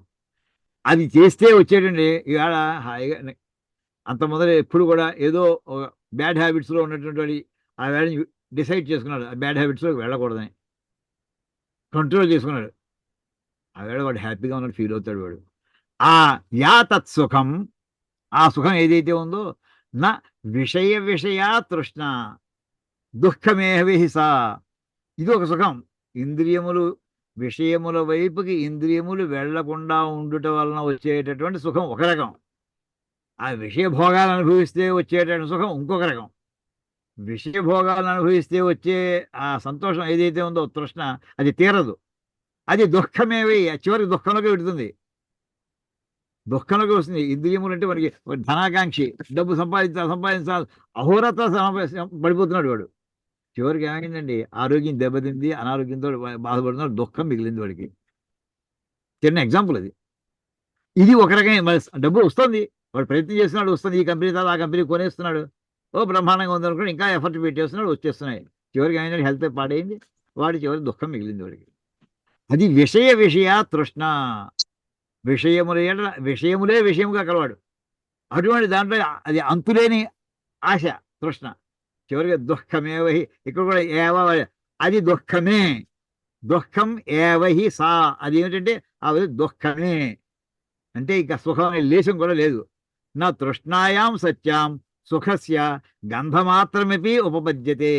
తృష్ణాయాం సత్యాం ఆ రకమైనటువంటి ఆశ, ఇంకా పొందాలనేటటువంటి ఆ ఆశ ఉన్నంతకాలం కూడా వాడికి ఆ ఆశని తీర్చుకోవడం కోసం ఇంకా ప్రయత్నం చేస్తున్నాడు, సుఖాన్ని అనుభవించట్లేదు వాడు. సుఖస్య గంధమాత్రమపి, లేశమాత్రం సుఖం కూడా వాడికి రాదు. వాడికి గంధమాత్రం, దాని వాసన కూడా వాడికి, సుఖం యొక్క వాసన కూడా రాదు. గంధమాత్రం అంటే మనం లేశమాత్రం అంటుంటాం, పరకవంతు కూడా వాడి సుఖం రాదు వాడికి. సుఖస్య గంధ, సంస్కృతం ఇడియం ఇది. గంధ మాత్రమే, దాని వాసన కూడా లేదంటే అసలు వాసనే రానప్పుడు పక్కింటో వంట అవుతుంటే రకరకాల పదార్థాలు చేసి మనకి వాసన రావచ్చండి. ఓ బ్రహ్మాండంగా ముక్కులు ఎగరేసుకుంటూ పీలుస్తూ ఉంటారు. అక్కడ గంధ మాత్రం వాడికి సుఖం ఉంది. ఆ వాసన పీల్చడం వల్ల వచ్చే సుఖం పొందుతున్నాడు. అది కూడా లేదు. అసలు వస్తువు ఎలా కాదు వీడికి కాదు, పక్కింటే జరుగుతుంది. వాటి వాసన కూడా రాదు. వీడికి ఆ వస్తువు ఎలా తెలుస్తున్నారా? ఆ వాసన పొందేటటువంటి అవకాశం లేని వస్తువుని పొందే అవకాశం, అంటే సుఖాన్ని పొందే అవకాశం మాత్రం ఎక్కడ వస్తున్నాయా అని చెప్పడం అండి ఇది.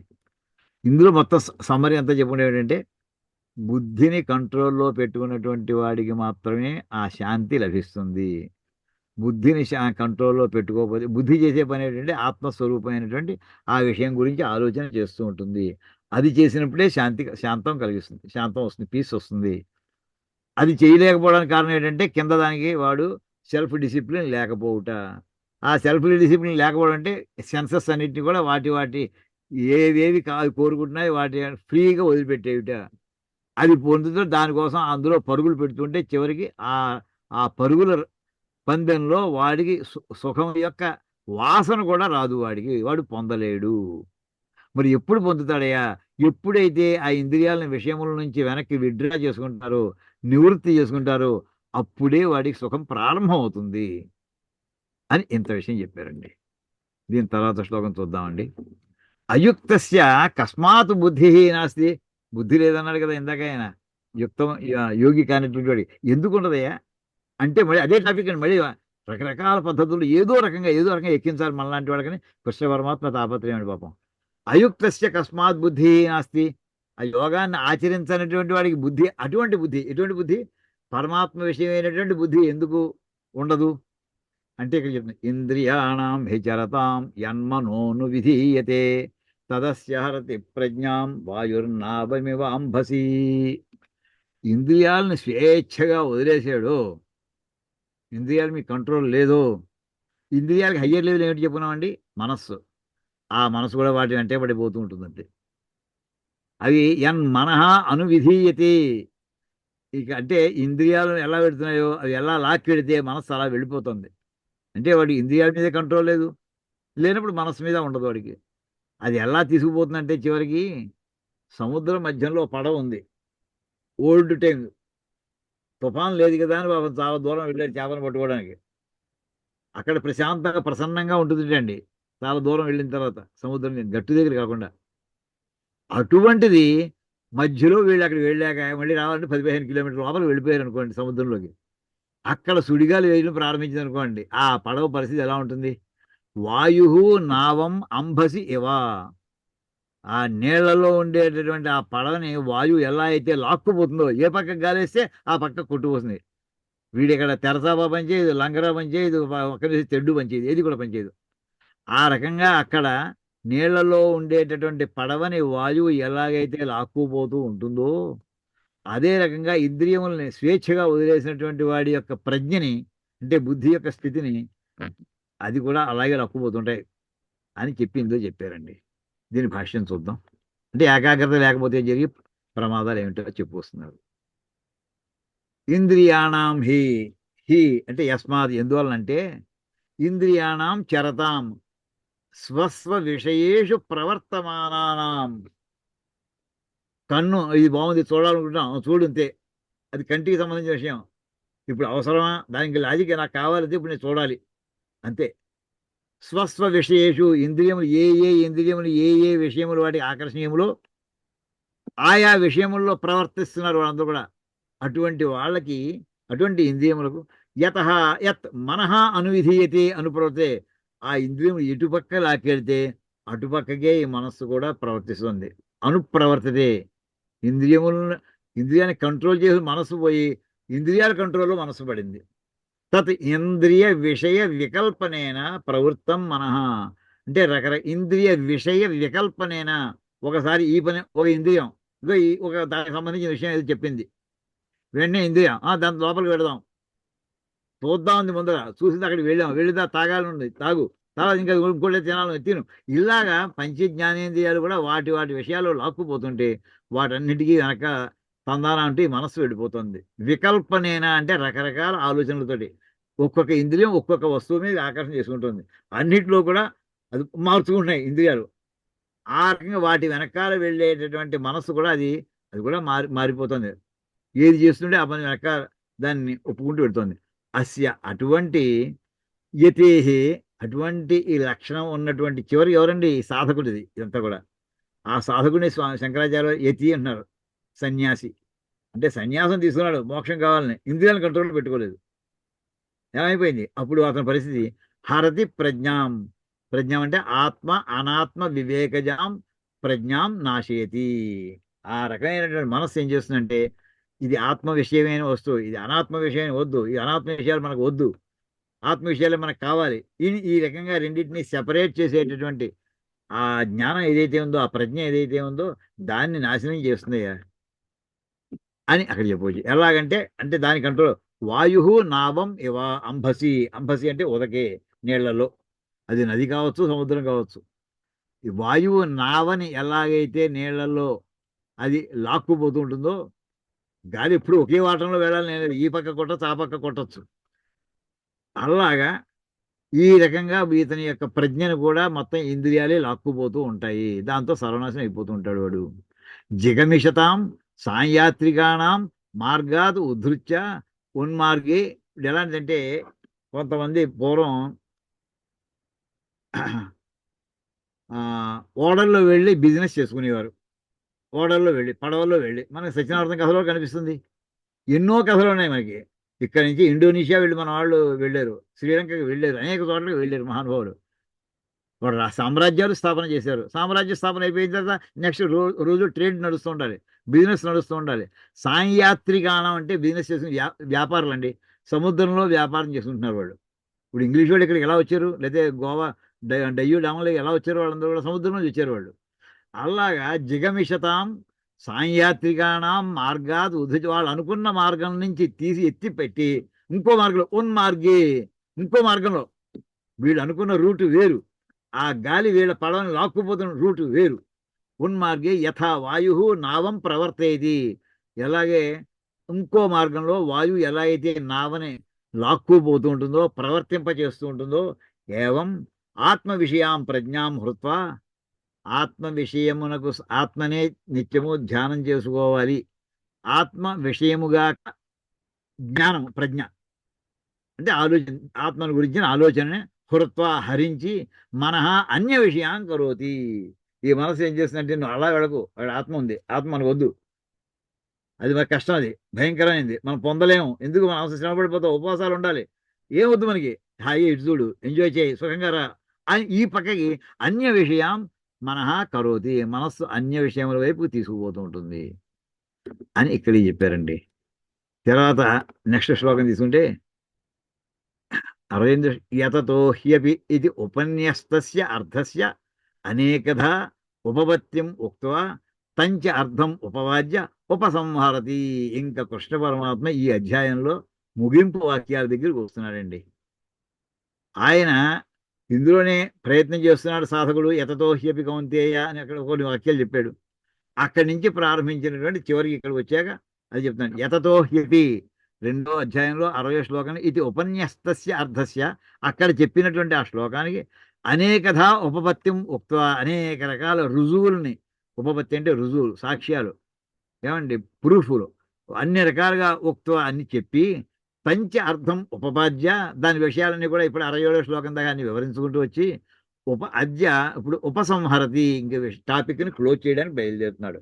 ఎండింగ్ అనమాట, సెషన్ ఎండింగ్ అంటానే అలాగే. తస్మాత్ యస్య మహాబాహో నిగృహీతాని సర్వశః ఇంద్రియాణి ఇంద్రియార్థేభ్యః తస్య ప్రజ్ఞా ప్రతిష్ఠిత. అసలు టాపిక్ ఏమిటండి? అసలు మనం మర్చిపోతాం. స్థితప్రజ్ఞుడు అనేటటువంటి టాపిక్లో ఉన్నామండి. ఆయన అర్జునుడు అడిగిన ఏమిటి మధ్యలో? స్థితప్రజ్ఞస్య కా భాష అన్నాడు. అతని ప్రవర్తన ఎలా ఉంటుంది, అతను ఏం మాట్లాడుతూ ఉంటాడు, అతని ప్రవర్తన ఎలా ఉంటుంది అనేప్పటికీ ఇంత కథ చెప్పాల్సి వచ్చిందండి. చెప్పి ఇప్పుడు ఏమన్నా, అందుచేత ఓ మహాబోహో అర్జున, నిగృహీతాని సర్వశః, ఈ ఇంద్రియాలు అన్ని, ఇంద్రియాని ఇంద్రియార్థేభ్య, ఇంద్రియ అర్థములు అంటే విషయములు, విషయములని నుండి ఇంద్రియాలన్నింటినీ కూడా అన్ని రకాల పద్ధతులతోటి నువ్వు బాగా ప్రాక్టీస్ చేసి వాటిని ఎప్పుడైతే కంట్రోల్లో పెట్టుకుంటావో అప్పుడు తస్య ప్రజ్ఞా ప్రతిష్ఠిత, అప్పుడు వాడు స్థితప్రజ్ఞుడు అవుతాడయ్యా. వాడి ప్రజ్ఞ స్థిరంగా స్థితంగా ఉంటుంది. స్థిరంగా ఉంటుంది. స్థిరంగా ఉన్నటువంటి ప్రజ్ఞ గలవాడినే స్థితప్రజ్ఞుడు అంటారు. దానికి మూలం ఏంటంటే ఇంద్రియాలని విషయముల వైపు వెళ్లకుండా అన్ని రకాల ప్రయత్నాలు చేయి అని ఇక్కడ చెప్పి దానికి భాష్యం చెప్తారండి. తర్వాత చూద్దాం. ఇంద్రియాణం ప్రవృత్తౌ దోష ఉపపాదిత యస్మాత్. ఇంతవరకు ఏంటంటే ఇంద్రియాలలో దోషం ఉన్నది. ఈ తప్పంతా కూడా ఇంద్రియాలది.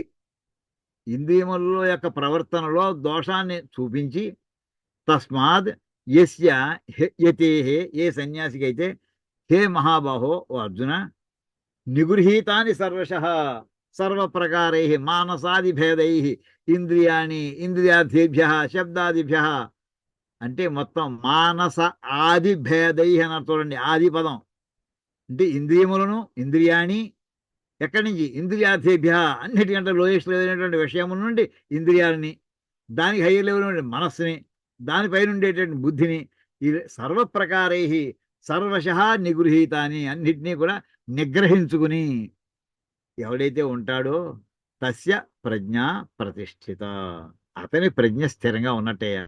అంటే వాడు స్థితప్రజ్ఞుడయ్యా.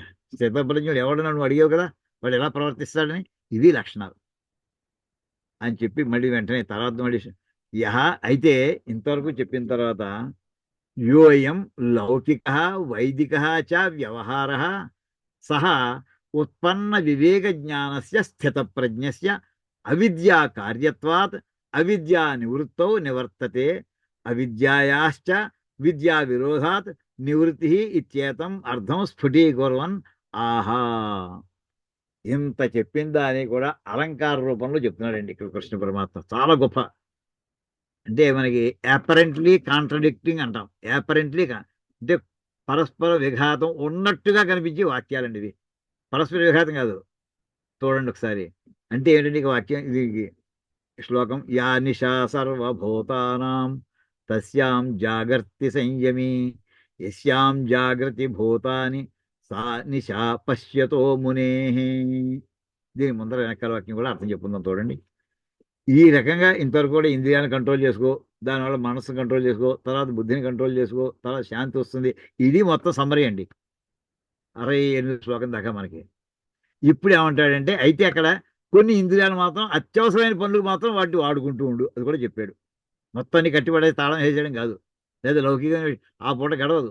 సాధనలో ఉన్నటువంటి వాడు స్నానం చేసి రావాలి కదా, స్నానం కుదరదు, ఇంకా అలా అయిపోతాడు. కొన్ని కొన్ని పనులు ఎంత అవసరమో అంతవరకు ఆ ఇంద్రియాన్ని ఆ పనులు చేయడానికి వాడుకో, వాటి కంట్రోల్లో తన కంట్రోల్లో ఉంచుకుంటూ, అది చెప్పింది. ఇక్కడ మాట చెప్తుందంటే యహ అయం లౌకిక వైదికశ్చ వ్యవహార, ఈ లోకానికి సంబంధించినటువంటి వ్యవహారము, వేదములో చెప్పబడినటువంటి వ్యవహారం, నిత్యము సంధ్యావందనం చేయాలి, అగ్నికార్యం చేయాలి, ఇవన్నీ కూడా వైదిక వ్యవహారాలు. బ్రహ్మకర్మ సమారభే అంటాం కదండి. బ్రహ్మకర్మ అంటే వైదికమైనటువంటి వ్యవహారం. అది అలా ఉన్నటువంటి ఎవడైతే ఇలా ఉంటున్నాడో సహా వ్యవహార సహా, ఈ వ్యవహారం అంతా కూడా, ఈ పద్ధతి ఎవడికి ఎలా ఎలా వస్తుందంటే ఉత్పన్న వివేక జ్ఞానస్య. ఉత్పన్న వివేక జ్ఞానస్య అంటే ఇందాక చెప్పినటువంటి బుద్ధి ఆత్మయందు లగ్నమై ఉండుట. అది ఏమైందనమాట, అక్కడ ప్రజ్ఞ అనే పదం వాడుకున్నామండి. ఆ ఉత్పన్నమైంది ఏమిటి, వివేకం ఉత్పన్నమైంది. ఏది చెయ్యాలి, దేనికోసం, ఆత్మ పదార్థాన్ని చేరడానికి. దానికి ఏది చేయకూడదు, ఏది ఆత్మ పదార్థాలు, ఏది అనాత్మ పదార్థాలు, ఈ వివేకం అంతా డిస్క్రిమినేటివ్ పవర్ అంతా వచ్చిందండి వాడికి. అది ఉత్పన్నమైంది. అలా వచ్చినటువంటి ఆ స్థితప్రజ్ఞుడికి అయితే వాడు కర్మలు చేస్తున్నాడు కదయ్యా, కరెక్టే. వాడికి మోక్షం వచ్చేసిందా, ఇంకా రాలేదు. స్థితప్రజ్ఞత్వం వచ్చింది, కర్మలు చేస్తున్నాడు. ఎప్పుడు చేస్తాడు ఏ కర్మలు అంటే చెప్తున్నాడు, అవిద్యా కార్యత్వాత్. ఆ చేసేటటువంటి పనులన్నీ కూడా ఇంకా వాడిలో అవిద్య ఉన్నంత వరకు, మామూలుగా పరమాత్మ జ్ఞానం సంపూర్ణంగా ప్రవేశించనంత వరకు కర్మలు చేస్తూ ఉంటాడయ్యా. ఇంకా లౌకికమైన వాసన ఇంకా ఉన్నాయి వాడికి. లౌకికమైన ఈషన్ మాత్రమే వాసన ఉందో ఇంకా వాళ్ళు అవిద్య ఉన్నట్టే. అవిద్య అని పదం పడతారు. అవిద్య అంటే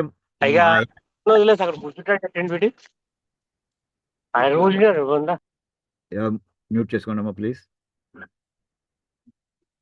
అక్కడ అవిద్యా కార్యత్వాలు, అక్కడ అవిద్య అజ్ఞానము కారణంగా వాడు పనులు చేస్తూ వచ్చాడు.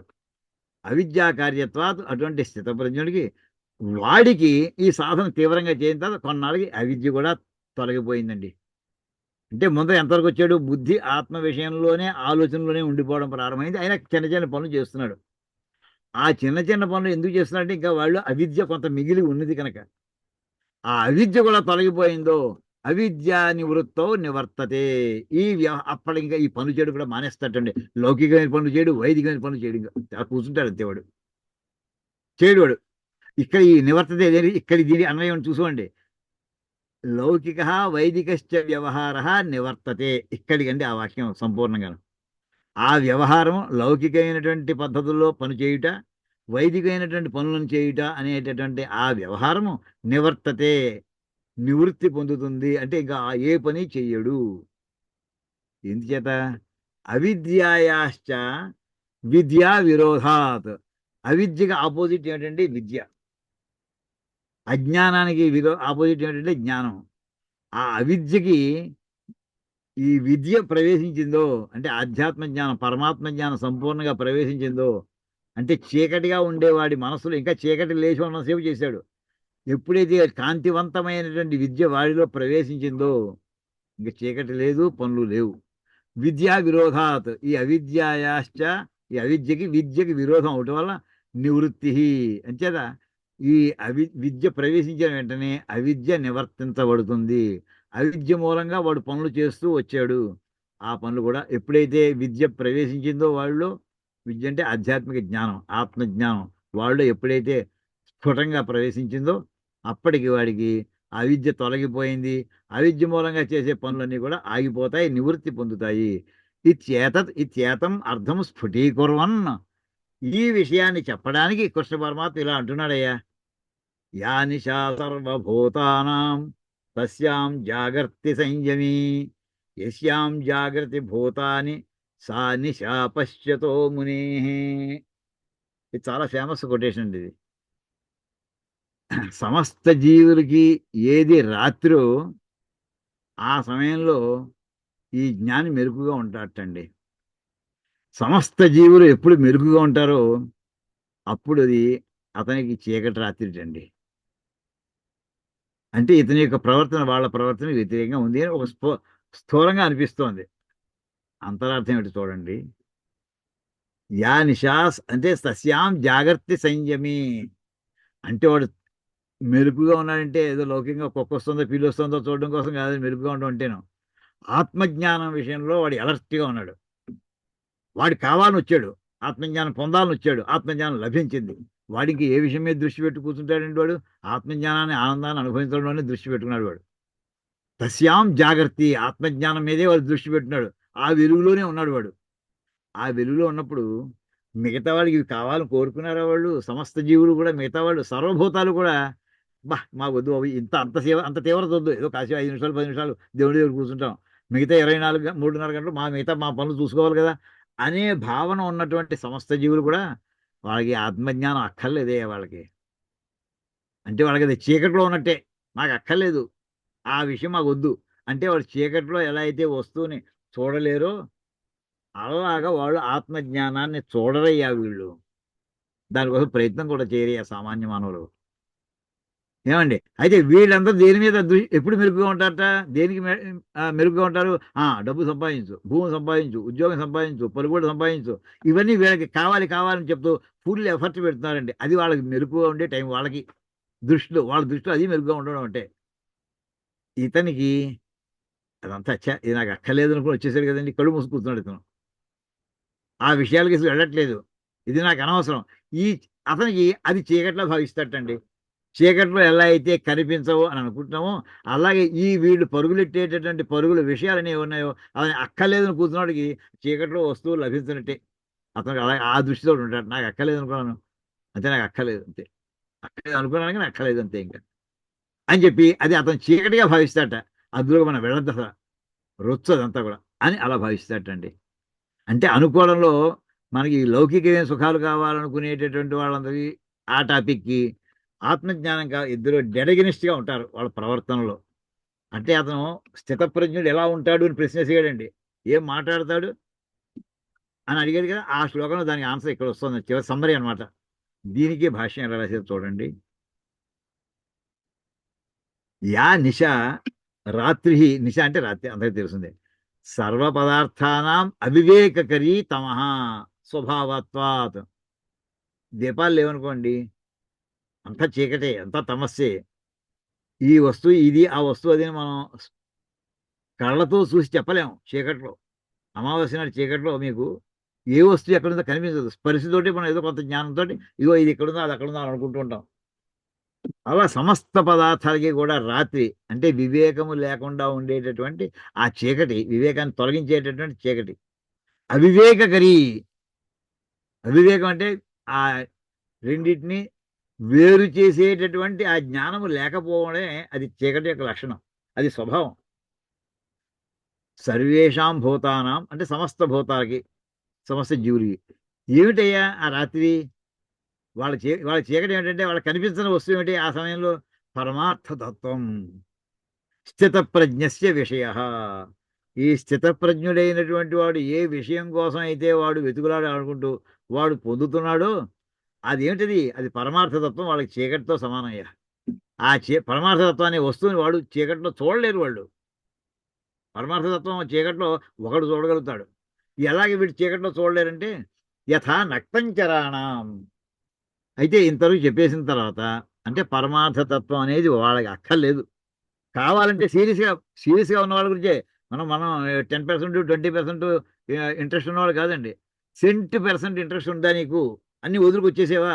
అంచేది ఎక్కడ యతి అని పదం వాడుతున్నారండి ఆయన. ఏదో 50% కాంబినేషన్ వాడిని పిలుచుకోవట్లేదు. 70% కమిట్ అయ్యి వచ్చాడు వాడు. నాకు ఇది కావాలి అని, పరమార్థతత్వం కావాలి అని వచ్చాడు. వాడి గురించి ఆయన రెఫరెన్స్గా పెట్టి మాట్లాడుతున్నారు శంకరాచార్యులు వారు. అటువంటి ఆ పరమార్థతత్వం మాకు అక్కర్లేదు అంటే 70% అక్కర్లేదు. వాళ్ళంతా వాళ్ళ చీకటి కింద లెక్కయ్యే వాళ్ళకి. అంటే కనిపించని వస్తువు, చీకట్లో కనిపించని వాళ్ళకి వస్తువు ఏమిటంటే పరమార్థతత్వం. ఇతనికి స్థితప్రజ్ఞుడికి అది కనిపించే వస్తువు. అంచేత నక్తంచరాణం రాత్రిపూట తిరిగేటటువంటి వాళ్ళకి అహరేవ సత్ అన్యేషాం. కొంతమందికి రాత్రి నక్తంచరులు రాక్షసులు ఉన్నారండి. రాక్షసులు జంతువులు ఉన్నాయి. గొడ్లగోవ అది రాత్రిపూట కళ్ళు బాగా కనిపిస్తాయి. పెద్ద పులి రాత్రిపూట బాగా కనిపిస్తాయటండి వాటికి. అహరేవ సత్ అన్యేషాం, వాటికి అది రాత్రి అయితే మిగతా అన్యేషాం మిగతా వాడికి అహరేవ అది పగలే. నిశా భవతి అంటే ఎవరికైతే చీకట్లో తిరిగేటటువంటి జీవులకి, చీకటిని లైక్ చేసేటటువంటి జీవులకి, వాళ్ళకి మిగతా వాళ్ళకి ఏమవుతుంది? అది పగలవుతుంది. ఇక్కడ మిగతా వాళ్ళు ఎవరు? ఇక్కడ ఈ లోకంలో ఉన్న జీవులందరూ కూడా లౌకిక సౌఖ్యాలు పొందాలని కోరుకునేవాళ్ళు, పారలౌకికమైన సౌఖ్యాలు పొందాలని కోరుకునేవాళ్ళు. వీళ్ళు స్వర్గలోకంలో సుఖాలు ఉన్నాయట, అవి కావాలి. ఇలా ఈ సుఖాల కోసం వెంపర్లాడేటటువంటి జనం అందరూ ఒక కేటగిరీ. వీళ్ళందరూ చీకట్లో ఉన్నటువంటి వాళ్ళకి లెక్క. వాళ్ళు నక్తంచరులు అనుకుందాం, రాత్రిపూట తిరిగేటటువంటి వాళ్ళు. మిగతా వస్తువులు కనిపించవు వాళ్ళకి. కానీ కొంతమందికి మాత్రం పగలేది. అహరేవసతు అన్యేషాం, మిగతా వాళ్ళకి అది మాత్రం అదే సమయం వాళ్ళకి పగలాంటిది. తద్వత్ నక్తంచరస్థానీయానాం అజ్ఞానాం సర్వభూతానాం నిశా పరమార్థతత్వం. అంటే ఈ పరమార్థతత్వం ఏదైతే ఇందాక చెప్పుకొస్తున్నారో అది వాళ్ళందరికీ చీకటి లాంటిది. ఎలాంటి వాళ్ళు? సర్వభూతానం సమస్యజీవులకి. ఎటువంటి సమస్యజీవులు? అజ్ఞానులు అయినటువంటి వాళ్ళు. జ్ఞానులు కాదండి వాళ్ళు. ఎటువంటి వాళ్ళు? నక్తంచరస్థానీయ, రాత్రిపూట తిరిగే వాళ్ళతో సమానం వీళ్ళు. అంటే ఇందాక రాత్రిపూట తిరిగేవాళ్ళు, పగటిపూట తిరిగేవాళ్ళు అంటే రాత్రి తిరగని వాళ్ళు కొంతమంది ఇలా కేటగిరీ చేశారు. అంటే బ్రాడ్గా ఇక్కడ చెప్పదలసిన విషయం రెండు కేటగిరీ ఉంది.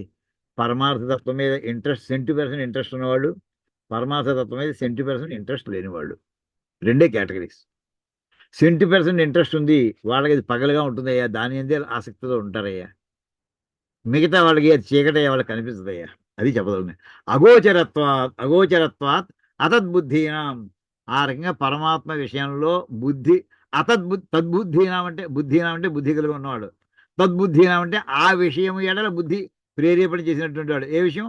ఆత్మ విషయమైనటువంటి ఆ టాపిక్లో నిత్యము అభినివేశం కలిగినట్టు బుద్ధి కలవాడు. అతద్బుద్ధీనం, మళ్ళీ ఇందాక చెప్పిన 3 పదాలకి ఇక్కడ బుద్ధీనాం, మళ్ళీ వెనక్కి తద్బుద్ధీనాం, ఇంకా వెనక్కి అతద్బుద్ధీనాం. అసలు దానికేసి ఆలోచన చేయని వాడు వీడు.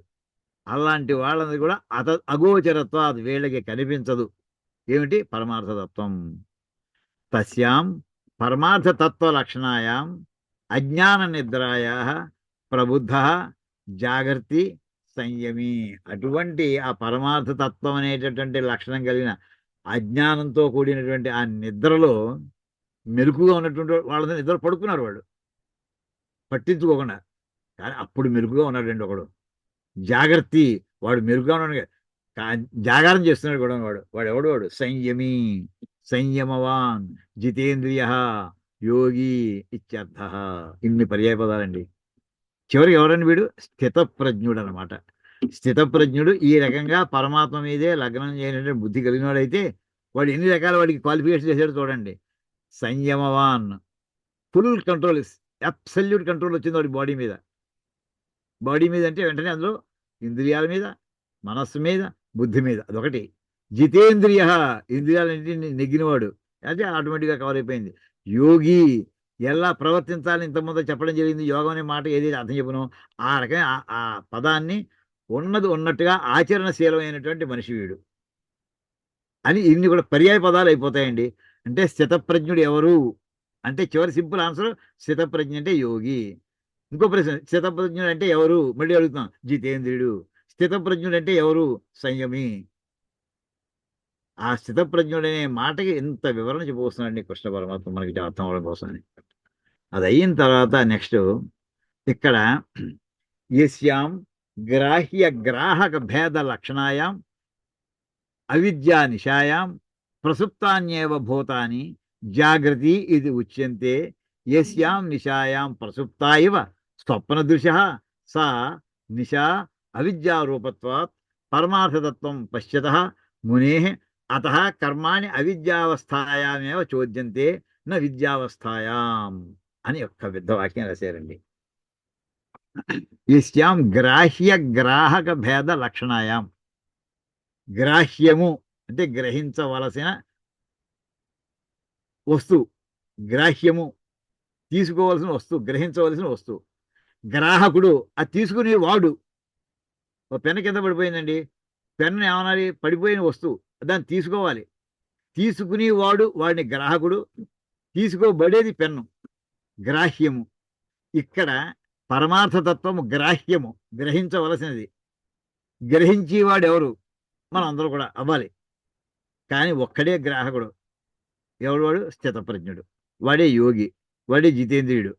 ఇక్కడ ఈ ఇద్దరికి తేడా ఉంది. గ్రాహ్య గ్రాహక భేద లక్షణాయాం, ఈ గ్రహించవలసిన విషయము, గ్రహించేటటువంటి వాడు, ఈ ఇద్దరికి ఉండేటటువంటి ఇందులో వీళ్ళలో చాలా ఉన్నటువంటి భేద లక్షణాయాం తేడాలు ఉన్నప్పుడు అది ఎటువంటిది? అవిద్యా నిశాయాం అంటే అవిద్య అనేటటువంటి చీకటిలో ప్రసుప్తాన్యేవ భూతాని, ఈ జీవులందరూ కూడా పట్టించుకోవటం లేదు అని చెప్పడానికి వీళ్ళు హాయిగా నిద్ర అవుతున్నారే వీళ్ళు.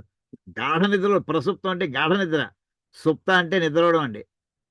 అంటే ప్రఖరంగా మళ్ళీ తట్టినా కానీ లేవకుండా అంత గాఢ నిద్రలో పడుకున్నారు వీళ్ళు. ఒంటి మీద స్పృహ లేకుండా పడుకున్నారంటారు చూసా, అదండి ప్రసుప్తం అనే మాటకి. ఎందులో ఏ సమయంలో? ఆ నిశలో, రాత్రిపూట. ఏమిటి ఆ నిశ? రాత్రి అంటే ఇక్కడ అవిద్య అనేది. అవిద్యని చీకటితో పోల్చాడు.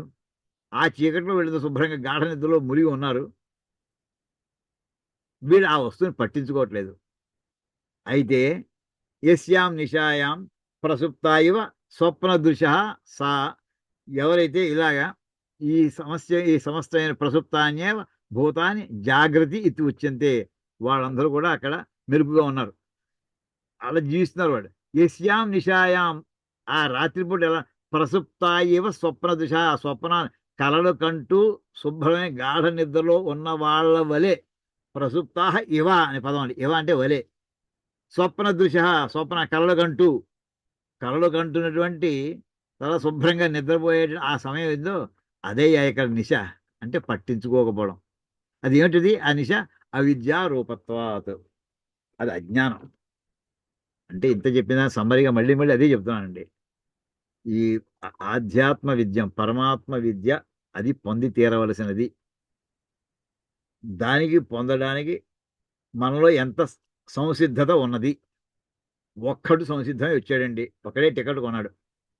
వాడి పేరు యతి. సెంటి% దీనికోసం నేను టికెట్ కొనుక్కున్నా వచ్చాడు. మిగతా వాడు ఎవరు టికెట్ కొనలేదండి. ఏమండి? ఇప్పుడు వీళ్ళంతా ఏం చేస్తున్నారు? ఇంటి దగ్గర కూర్చుని ఈ టికెట్ ఆ సినిమా వెళ్ళక్కర్లేదు, వాడు ఒకడు చూస్తాడు వెళ్ళి చూడండి, మనకి అక్కర్లేదు, ఆ సినిమా బాగాలేదు, హాయిగా ఇంటి దగ్గర లైట్లు ఆర్పేసి శుభ్రంగా పడుకున్నారండి వీళ్ళు. అక్కడ హాల్లో వేసేది ఏంటంటే పరమాత్మ జ్ఞానం అనే సినిమా వేస్తున్నారండి అక్కడ. వాడు ఒక్కడే అక్కడికి వెళ్ళి రాత్రిపూట ఎకాని వాడు మెరుగుగా ఉన్నాడు, వీళ్ళతో ఇంటి దగ్గర అజ్ఞానంలో శుభ్రంగా పడుకున్నారండి వీళ్ళు. అవిద్యావస్థాయామేవ చోద్యంతే నా విద్యావస్థాయం. వాళ్ళందరూ కూడా ఆ అవిద్య చీకట్లో ఉండడంలోనే వాళ్ళకు ఉత్సాహం కలుగుతుంది. ఆ చీకట్లో నిద్రవుతూ ఉండడంలోనే ఆనందాన్ని పొందుతున్నట్టు వాళ్ళు. అంతే చెప్పి మెరుపుగా ఉందాం, ఈ విషయం తెలుసుకుందాం. నా విద్యావస్థాయాం, ఆ ప్రకాశవంతమైనటువంటి ఆత్మజ్ఞానం విషయంలో వాళ్ళకి చోదనం లేదండి. అది పొందాలని లేదు, కోరిక లేదు, ప్రయత్నం లేదు. విద్యాయాం హి సత్యాం, ఆ రకంగా వాడు అయితే ఇందులో వీళ్ళు టికెట్ కొన్నాడు ఒకడే ఒక్కడు, ఆ సినిమా వేసేవాడు ఆ పరమాత్మే కనుక. ఆ విద్యాయాం సత్యాం ఉదితే సవితరి శార్వరం ఇవ తమః ప్రణాశం ఉపగచ్చతి. ఆ ఎప్పుడైతే వాడు వెళ్ళాడో మొత్తం లైట్లన్నీ వేసేసాడు అక్కడ, స్టార్ట్ అయింది. అది ఎత్తా వచ్చేవాడి చీకటి పోయిందండి వాడికి, ఆ బ్రహ్మజ్ఞానికి. విద్యాయాం హి సత్యాం, ఆ విద్య వాళ్ళలో ఎప్పుడైతే ప్రవేశించిందో, ఏ విద్య? అధ్యాత్మ విద్య, ఆత్మ విద్య. అది ఉదితే, వాడిలో ఉదయించింది. సవితరి శార్వరం ఇవ, చీకటి తొలగిపోయి సూర్య భగవానుడు వస్తున్నట్టుగా. శార్వరి అంటే రాత్రి అండి, సవిత అంటే సూర్యుడు. అంటే ఉదితే సవితరి, సూర్యోదయం అవుతుండగా, శార్వరం ఇవ తమః, రాత్రి ఉండేటటువంటి చీకటి ఏమవుతుందండి? అది పటాపంచలు అయిపోతుంది. సూర్యుడు ఉదితే సవితరి, సూర్యోదయం అవుతుండగా, శార్వరం ఇవ తమః, రాత్రికి చెందినటువంటి చీకటి ఎలాగైతే తొలగిపోతుందో, ప్రణాశం ఉపగచ్చతి, ఆ చీకటి ఎలాగైతే నశించిపోతుందో అదే రకంగా అవిద్య, ఈ అవిద్య కూడా ఎప్పుడైతే విద్యాయాం హి సత్యాం, విద్య ఇతనిలో ప్రవేశిస్తుండగా అవిద్య ఆ రకంగా తనలో సూర్యోదయం అవుతుంటే చీకటంతా తొలగిపోయినట్టుగా ఇతనిలో ఉండే అవిద్య తొలగిపోతుంది. ప్రాక్ విద్యోత్పత్తే, ఈ విద్య ప్రాక్ అంటే ముందు, అది ఆవిర్భవించే ముందు, అంటే జ్ఞానోదయం అయ్యే ముందు, ఆత్మజ్ఞానోదయం అయ్యే ముందు అవిద్య ప్రమాణ బుద్ధ గృహ్యమాణ. ఇంకా వాళ్ళు కొంచెం హాల్లోకి వెళ్ళాడు టికెట్ కావాలని, వెళ్ళిన తర్వాత ఇంకా సినిమా స్టార్ట్ అవ్వలేదు, ఇంకా లైట్లు వేస్తున్నాయి, ఇంకా మిగతా చూస్తున్నాయి, మిగతా అడ్వర్టైజ్మెంట్స్ వస్తున్నాయి. ఆ సమయంలో అంటే అవిద్య యొక్క కంట్రోల్లో ఇంకా ఉన్నాడు కాసేపు. అప్పుడు ఏం చేస్తున్నాడంటే అవిద్య ప్రమాణ బుద్ధ, అవిద్య చెప్పినటువంటి అందులో చెప్పిన ప్రకారంగా, రే భయ్ నువ్వు వేదంలో చెప్పిన ఈ పనులు చేయాలి, ఆ పనులు చేయాలి, లౌకికమైన పనులు చేయాలి, వైదిక పనులు చేయాలి, ఈ కర్మలు చేసేవాడు ప్రమాణ బుద్ధ గృహ్యమాణ క్రియాకారక ఫల భేద రూపాసతి సర్వకర్మ హేతుత్వం ప్రతిపద్యతే. వాడికి ఇంట్రెస్ట్ ఉంది, ప్రవేశించాడు, కానీ ఇంకా జ్ఞానోదయం అవ్వలేదు. మధ్య సంధియుగంలో ఇంకా అవిద్య యొక్క పట్టు ఉంది వాడి మీద. అప్పుడు ఏమిటంటే ఇగో ఈ పని చేయాలి, ఈ పని చేసే క్రియ, ఇగో ఇది వేదం చెప్పింది, ఇది చెయ్యాలి. కారకము, ఇగో ఇది కారణం, ఇది నేను చేసేవాడు, నేను సంకల్పం చెప్పడం, అహంకరిష్యే అంటూ ఉంటాం మనం. ఎంత కర్మకాండలో మనకు నిష్ణాతం అయిపోయింది చూడండి. ఆ కరిష్యే అనే మాటలో మొత్తం అంతా ఉందండి అవిద్య భాగం అంతాను. దాంతో ఈ పని చేసాం, నెక్స్ట్ ఏమిటి ఫలం ఏమిటి, దేనికోసం చేస్తున్నాం, ఆ ఫలం అండి. ఆ ఫలాల భేదాలు, పరీక్ష కోసం, అమ్మాయి పెళ్లి కోసం, ఇంకో కోసం, ఇవన్నీ కూడా ఇన్ని రకాలుగా ఉండేటటువంటి ఇవన్నీ దేనివల్ల చేస్తున్నాడు వాడు? అవిద్య లేశం వాడు ఇంకా ప్రవేశించింది కనుక. అందుచేత అవన్నీ కూడా సర్వకర్మ హేతుత్వం ప్రతిపద్యతే. అది ఉన్నంత కాలము అన్ని కర్మలు చేస్తూ ఉండడం, దానికి కారణం అవిద్య అనేటటువంటి విషయాన్ని ఇక్కడ జరుగుతుందండి. సర్వకర్మ హేతుత్వం ప్రతిపద్యతే న అప్రమాణ బుద్ధ్యా గృహ్యమాణాయా కర్మ హేతుత్వ ఉపపత్తి. కర్మకి ఇది ప్రమాణము అంటే, వాడికి ప్రమాణం అంటే మనకి వేదంలో చెప్పినటువంటి వేదమే ప్రమాణం మనకి. అప్రమాణ బుద్ధ్యా గృహ్యమాణాయా, సరి అయినటువంటి ప్రమాణం కాదు. ఈ కర్మ హేతుత్వ ఉపపత్తి, కర్మకి హేతువు, ఈ కర్మ చేయడానికి ఎవరు కారణం? నేను కారణం అంతే అనుకుంటున్నాడు. ప్రతిదానికి నేను అనే మాట వస్తూనే ఉందండి. కర్మ హేతుత్వ ఉపభూతి, ఆ మాట చెప్తాడండి. ప్రమాణభూతేన వేదేన మమ చోదితం కర్తవ్యం కర్మ. అన్నిటికంటే మొత్తం ప్రపంచంలో నాకు అన్నిటికంటే చాలా గొప్పది వేదం. వేదం చెప్పింది నేను చెయ్యాలి. ప్రమాణభూతేన వేదేన అంటే చాలా ప్రామాణికమైనటువంటి విధంగా ఉన్నటువంటి గ్రంథమైనటువంటి వేదము చేత మమ చోదితం కవ్య, వేదం చెప్పినటువంటి పని అది కర్మ చేసి తీరవలసిందే, కర్తవ్యం, అది నేను కర్మ చేయవలసిందే, వేదం చెప్పింది అని. ఇది కర్మని కర్త ప్రవర్తతే అని అనుకుంటూ ఈ చేసేవాడు కర్త కర్మ విషయంలో ప్రవర్తిస్తుంటాడు, అంటే కర్మలు చేస్తూ ఉంటాడు. ఇదంతా దేనివల్ల అంటే వాడిలో ఇంకా అవిద్యా లేశం ఉన్నది. అవిద్యా లేశం ఉన్నంతసేపే ఈ వేదాలు ప్రమాణం ఈ కర్మలు వస్తాయండి. నా అవిద్యా మాత్రం ఇదం సర్వం నిశా ఇవ ఇది జానన్. కానీ ఇదంతా కూడా అవిద్య వల్ల అవుతోంది, ఇదంతా చీకటి లాంటిది అని ఇది న జానన్. ఈ నా ఇక్కడ వేసుకోండి. ఇది న జానన్, ఇదంతా చీకటి లాంటిది, ఇదంతా అవిద్య. మనకి విద్యలో ఉన్న మనకి అంతే, మనకి ఎడ్యుకేషన్ అంటే విద్య అంటారండి. ఇది ఎడ్యుకేషన్ మనకి ఈ వేళ మనం చదువుకున్నది విద్య కాదు, ఇది అవిద్య కూడా కాదండి, ఇది ఇంకా భ్రష్టుది. మనం చేసేటువంటి ఉద్యోగాల కోసం మన బీఎస్సీలు, ఎంఎస్సీలు, టెక్లు, పిహెచ్డీలు అన్నీ కూడా ఈ లిస్ట్ అంతా యూనివర్సిటీలో ఏం చదువుకుంటున్నామో అది అవిద్య కూడా కాదండి, అది అంతకనిగా లోయర్ లెవెల్. అటువంటి ఇదంతా కూడా సర్వం నిశా ఇవ, ఇదంతా చీకటి వంటిది అని నా జానం తెలియకుండా వాడు ఈ ప్రపంచం అన్ని పనులు చేస్తూ ఉంటాడు. కారణం ఏంటంటే దాని ప్రభావం వల్ల మొత్తం వాడు ఈ వేదన అనుకుని ఈ వేద ప్రమాణము కర్మలు చేయడానికి అనే భావన అది అవిద్యా కారణంగా జరుగుతోంది అని ఇక్కడ చెప్పడం జరిగిందండి. గురుగారు అమ్మా ఒక 15 నిమిషాలు మీకు టైం ఉంటే ఈ అధ్యాయం అయిపోతుంది. చేసేస్తాం, అందరికీ ఆమోదం అయితే కంటిన్యూ చూద్దాం. మీరు చేద్దాం, ఎంతవరకు వచ్చింది అవుతుంది చూద్దాం. అదే హడావిడిగా వద్దండి, లాస్ట్ 3 చాలా జాగ్రత్తగా ఆలోచించే. అంటే ముందర ఒకసారి చెప్తే సార్, ముందర ఒక ఫస్ట్ రౌండ్ అవనివ్వండి, తర్వాత మళ్ళీ సెకండ్ రౌండ్, థర్డ్ మళ్ళీ పెట్టుకుందాం. ఎస్య పునః. అయ్యా ఎవరికైనా హడావిడిగా ఉందా? క్లాస్ స్కూల్ వచ్చేసేయమంటారా గంగాధర్ గారు? లేదు, వద్దండి. ఓకే, కంటిన్యూ చేద్దామండి. అంటే ఇలా సమ్మరీ అంతా కూడా ఇంతవరకు చెప్పిన టాపిక్ కంటిన్యూషన్ చూస్తే మనకి ఒక కంటిన్యూటీ ఫార్మ్ అవుతుంది, ఆ ఉద్దేశంతో చెప్తాను. ఇదంతా క్లోజింగ్ రిమార్క్స్, విషయం అర్థమైంది మనకి. ఏమండి? యస్య పునః నిషేవ అవిద్యా మాత్రం ఇదం సర్వం భేదజాతం ఇది జ్ఞానం తస్య ఆత్మజ్ఞస్య సర్వకర్మ సన్యాసే ఏవ అధికారః న ప్రవృత్తౌ తథాచ దర్శయిష్యతి. అయితే ఇంకొక కేటగిరీ, ఇంత కూడా మామూలుగా మనలాంటి వేదం మీద అభిమానం ఉండి కర్మలు చేద్దాం అనుకునేటటువంటి వాళ్ళ స్థితి గురించి వర్ణించాడండి. ఎస్య పునః. అయితే కాదయ్య వాడు ఇంకా ఇది ఆఖరి వాడు, ఇది చీకటని తెలుసుకోలేదు వాడు. చీకటని ఎవడు తెలిసింది? వెలుగు చూసిన వాడికి. యస్య పునః నిషేవ అవిద్య మాత్రం. ఈ నిషేవ అవిద్య మనలో అజ్ఞానం, అవిద్య అంటే అజ్ఞానం కూడా, ఇదంతా కూడా అజ్ఞానము. పరమాత్మ జ్ఞానము మనలో ఇంకా స్ఫుటంగా ప్రకాశించలేదు. ఇదం సర్వం భేదజాతం. ఇది వేరు, అది వేరు, ఆ వస్తువు వేరు, ఈ వస్తువు వేరు, ఈ నాలెడ్జ్ వేరు, ఆ నాలెడ్జ్ వేరు, ఆ వ్యక్తి యొక్క పొజిషన్, ఇలా రెండు ఇంకో దాంతో కంపేర్ చేసేటటువంటి నాలెడ్జ్ అంతా కూడా అజ్ఞానం వలన ఏర్పడుతోంది అని ఎవడైతే ఇది జ్ఞానం ఎవరికైతే కలుగుతుందో, అంటే ఆత్మజ్ఞానం కలిగినప్పుడే ఇదంతా కూడా భ్రాంతి, అజ్ఞానం తెలుస్తుందండి. ఆత్మజ్ఞానం కలిగినట్టు ఈ అజ్ఞానాన్ని జ్ఞానం అనుకుంటున్నాం మనం, అది విచిత్రం, చాలా గొప్ప విషయం అది. ఇది జ్ఞానం, ఇదంతా కూడా చీకటి వంటిదిగా గడిచిపోయింది, ఇప్పుడు వెలుగులోకి వచ్చాను, అసలు జ్ఞానం ఇప్పుడు నాకు లభిస్తోంది అని తస్య ఆత్మజ్ఞస్య, ఆత్మజ్ఞానం పొందేడండి వాడు. ఆ పొందినటువంటి వాడికి అప్పుడు ఒక కర్మ వదిలిపెట్టచ్చు. మనిషి వచ్చి మనం ఏదో మధ్యలో సంసారంలో ఉంటే కర్మలు చేస్తా అంటే మనకి అధికారం లేదండి. నేను అబ్దికాలు పెట్టను, ఏడు కుదరదు. నువ్వు సన్యాసం తీసుకుని ఆ మాటను ఎవరన్నా అబ్దికం పెట్టినానంటే సన్యాసం తీసుకుని అప్పుడు తర్వాత మాటను. సన్యాసం కోసం ప్రయత్నం కూడా చేయాలి, సన్యాసం తీసేసుకుంటే సరిపోదు. ఆ పూట తీసేసి మళ్ళీ మొన్న సంసారంలోకి వస్తానంటే పరిహారం క్వశ్చనే లేదు. అంటే అలాంటి ఆత్మజ్ఞుడు ఎవరైతే ఉన్నాడో వాడికి మాత్రమే సర్వకర్మ సన్యాసే ఏవ అధికార, సమస్త కర్మల్ని విడిచిపెట్టేటటువంటి అధికారము ఉన్నది. మీకు మొన్న ఉదాహరణ ఒకటి చెప్పానండి. ధర్మరాజు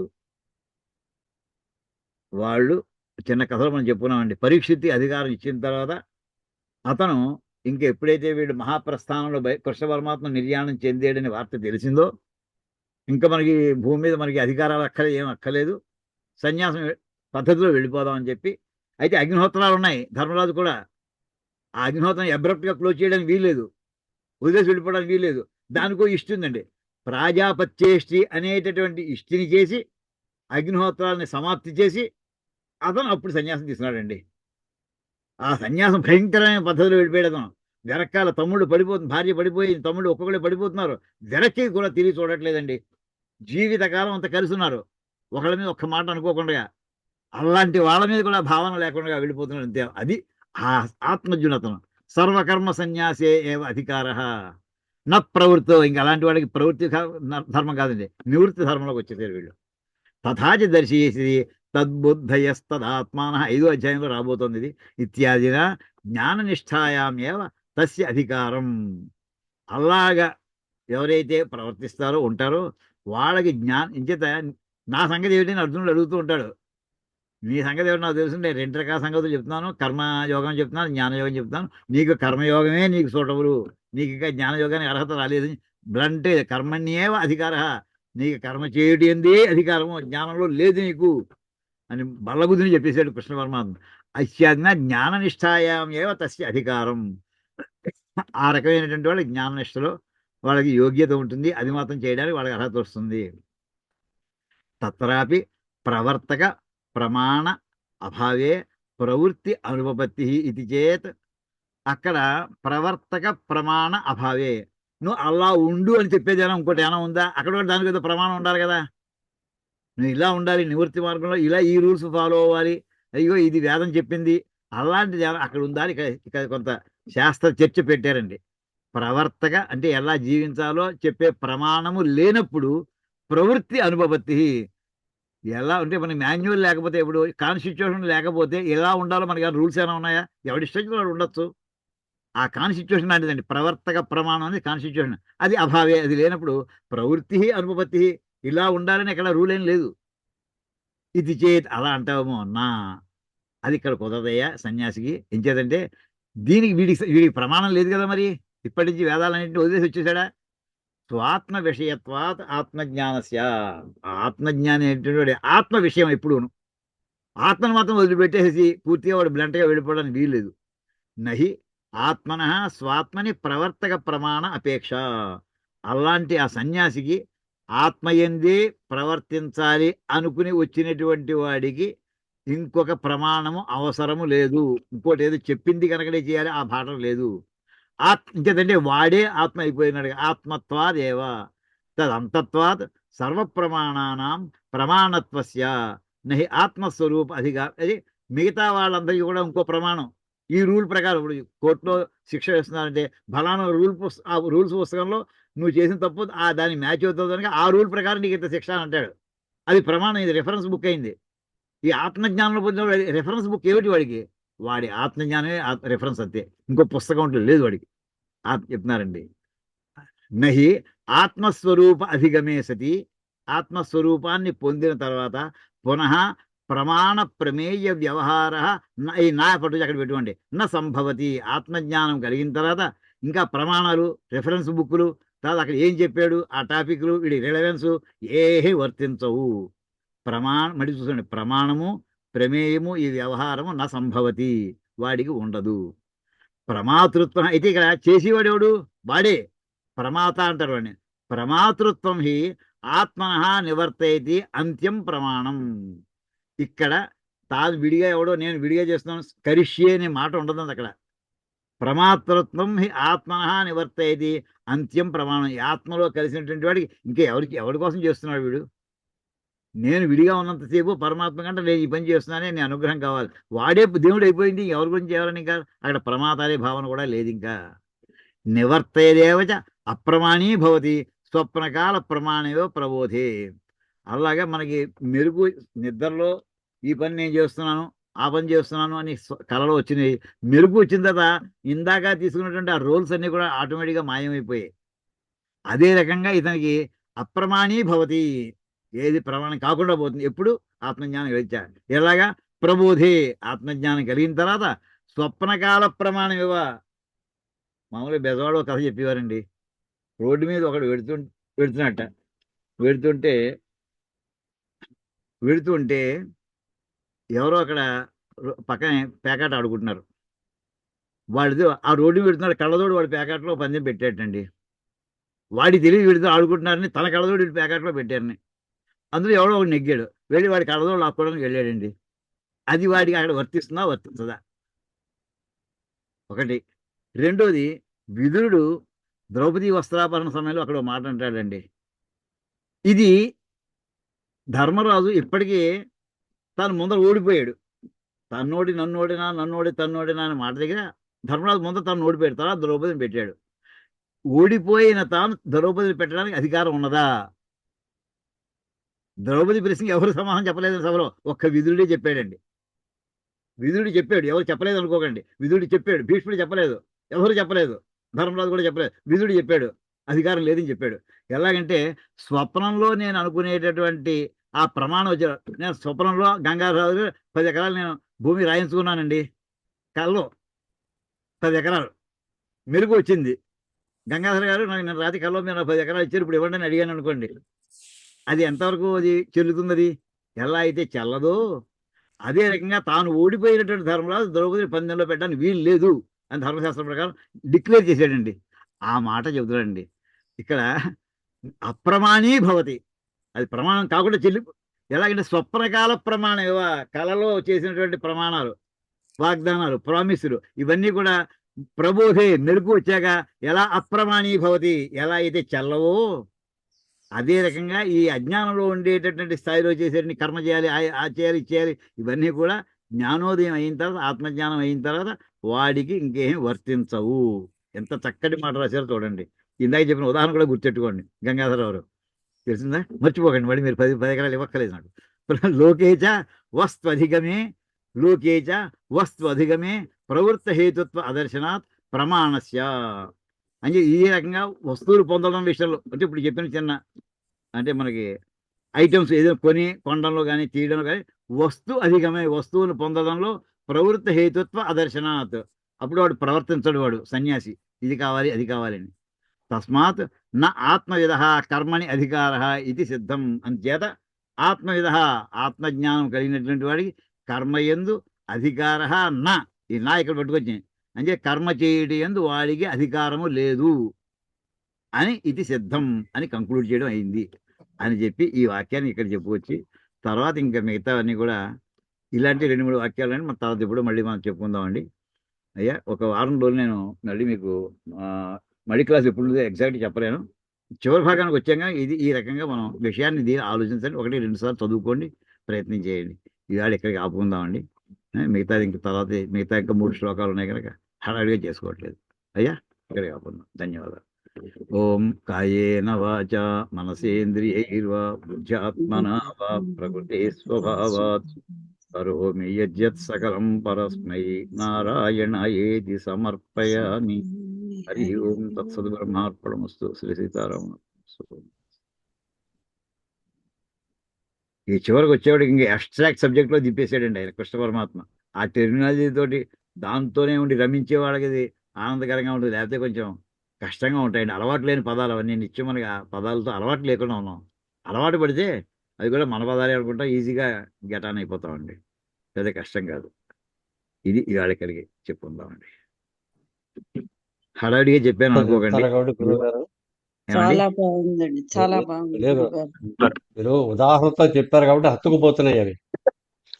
ఆ పదాలు అలవాటు లేకపోయినా ఉదాహరణతో వస్తే ఆ ఉదాహరణ ఇది 2 హత్తుకుపోతున్నాయి ఇప్పుడు. అది పోనండి. అది మళ్ళీ భారతం చదివినప్పుడు ఆ పాయింట్, భారతం చదివేటప్పుడు ఇది గుర్తుకొస్తుంది మాకు, ఇది చదివేటప్పుడు అది గుర్తుకొస్తూ ఉంటుంది. అది అలాగే ఇది విదురుడి గురించి ఈ మాట ఎవరైనా విన్నారో వినలేదో తెలియదండి. నన్నోడి తన్నోడినా, తన్నోడి నన్నోడినా అనే మాటకి విదురుడు చెప్పాడిన మాట సామాన్యంగా వెళ్ళలేదు సార్ మేము. మీరు ఇప్పుడు చెప్పారు, ఎవరు చెప్పలేదనే అనుకుంటాం. కాదండి, విదురుడు చెప్పాడండి. ధర్మరాజు పందిని చెల్లదన్నాడు అతను. ధర్మరాజు ఎందుకు అడిగాడు అది తర్వాత క్వశ్చన్. ఇక పంది చెల్లుతుందా చెల్లదా? పంది చెల్లదు అంతే. కానీ భీష్ముడు అలా ఊరుకోవడం అనేది బాగోలేదు కదా సార్. అది చాలా ఘోరం అండి, చాలా ఘోరం. కృష్ణ పరమాత్మ చెడమడా పడి తిట్టాడు ఆయన్ని. ఏమిటంటే దానికి ఒక చిన్న ఉదాహరణ చెప్పారండి. ఒక చదివి చాలా బాగుంది అది. ఒకడిని గేట్ కీపర్ గా పెట్టారటండి. అపాయింట్మెంట్ వాడు గేట్ కీపర్ గా పెట్టాడు పెద్ద ప్యాలెస్ కి. ఏమండి, ఆ యజమాని వాళ్ళు ఇంటూ ఉంటారు, ప్యాలెస్ కి ఓనర్స్. ఏదో కారణం కొద్దిగా ప్యాలెస్ అంతా కూలిపోతుందండి. ప్యాలెస్ అంతా కూలిపోతుంది. ఆ యజమాని బయటికి పారిపోయి వద్దామని అనుకుంటున్నాడు. ఈ గుమ్మం ఇంకా పడిపోవట్లేదు. ప్యాలెస్లో కొంత రూఫ్ సీలింగ్స్ అవి పడిపోతున్నాయి. యజమాని వాడు అందులో ఇరుక్కుపోతున్నాడు. ఇప్పుడు గేట్ కీపరు నువ్వు వెళ్ళి లోపలికి వెళ్ళి తీసుకు నా గేట్ దగ్గర ఉండవనే నా పని, యజమాని రక్షించడం నా బాధ్యత కాదు అని ఉంటున్నాడండి వాడు. కృష్ణ పరమ నువ్వు చేసిన పని అలా ఉందయ్యా, ఏదో అంతే. మీ నాన్నకి మాట ఇచ్చాను కూర్చున్నా వంశం అంతా క్షయం అయిపోతుంది. నిర్ణయం మొదలు యజమాని రక్షించు, ధర్మాన్ని రక్షించు అంటే అది నువ్వు పట్టించుకో. నాకు ఈ ఒకటే ఏంటంటే హస్తినాపురాన్ని నేను రక్షిస్తాను అన్నాను అంటే హస్తినాపురాన్ని రక్షిస్తాను అంతే. మళ్ళీ శాంతి పర్వంలో అనేక ధర్మాలు చెప్పాడు. అది ఇక్కడ చెప్తాడండి. ఈ పని చేసి ఇలా ఊరుకుని మళ్ళీ శాంతి పర్వం దగ్గరకు వచ్చేసరికి అనేక ధర్మాలు చెప్పాడు. ధర్మజ్ఞుడే, ధర్మశాస్త్రజ్ఞుడే, అనుమానం లేదు. అంటే క్రిటికల్ ఊరుకున్నాడు అర్థం కావట్లేదు. అంటే లిటరరీగా తన వాక్యానికి తన ప్రామిస్ కట్టుబడి లిటరరీగా, కానీ కాన్సెప్టివ్గా కాదు. బిల్డింగ్కి రక్షణ కోసం పెట్టాడు అతను. గేట్ కీపర్ అంటే గుమ్మం కాపలాగా వస్తుకోవచ్చునా, తలుపులు ఏదో కొట్టాను అతను పని. లోపల ఇంటే పడిపోతుంది, ఇల్లు పడిపోతున్నాయి, గుమ్మం దగ్గర ఉన్న యజమాని రక్షించద్దు, ధర్మాన్ని రక్షించాల్సిన బాధ్యత ఉందా లేదా? రక్షించాలి. దగ్గరగా వచ్చాడు, ఆ లాగవయ్యా బయటికి, నేను లాగను, గుమ్మం కాపలాగా అంటే ఎలా ఉంటుంది? కృష్ణ పరమాత్మ వాయించాడు ఒక చోట ఎక్కడ. అందుకనే అంపశయ్య మీద ముళ్ళతో బాధపడ్డాడని ఒకటి చెప్తారు. అది చెప్తూ ద్రౌపది వచ్చింది, ద్రౌపది కూడా చూడడానికి వెళ్ళింది, నవ్విందిట. ఎక్కడ ఆయన అంపశేమి ఉండగా ద్రౌపది వెళ్ళి, ఏమయ్యా ఆ వేళ నువ్వు ధర్మాలు చెప్పావు కదా, అది ఇన్ని ధర్మాలు ఇక్కడ చెప్తున్నావు, ఆ వేళ ఆయన ఈ ధర్మం అన్నట్టుగా భావన అని చెప్తూ ఉంటారండి.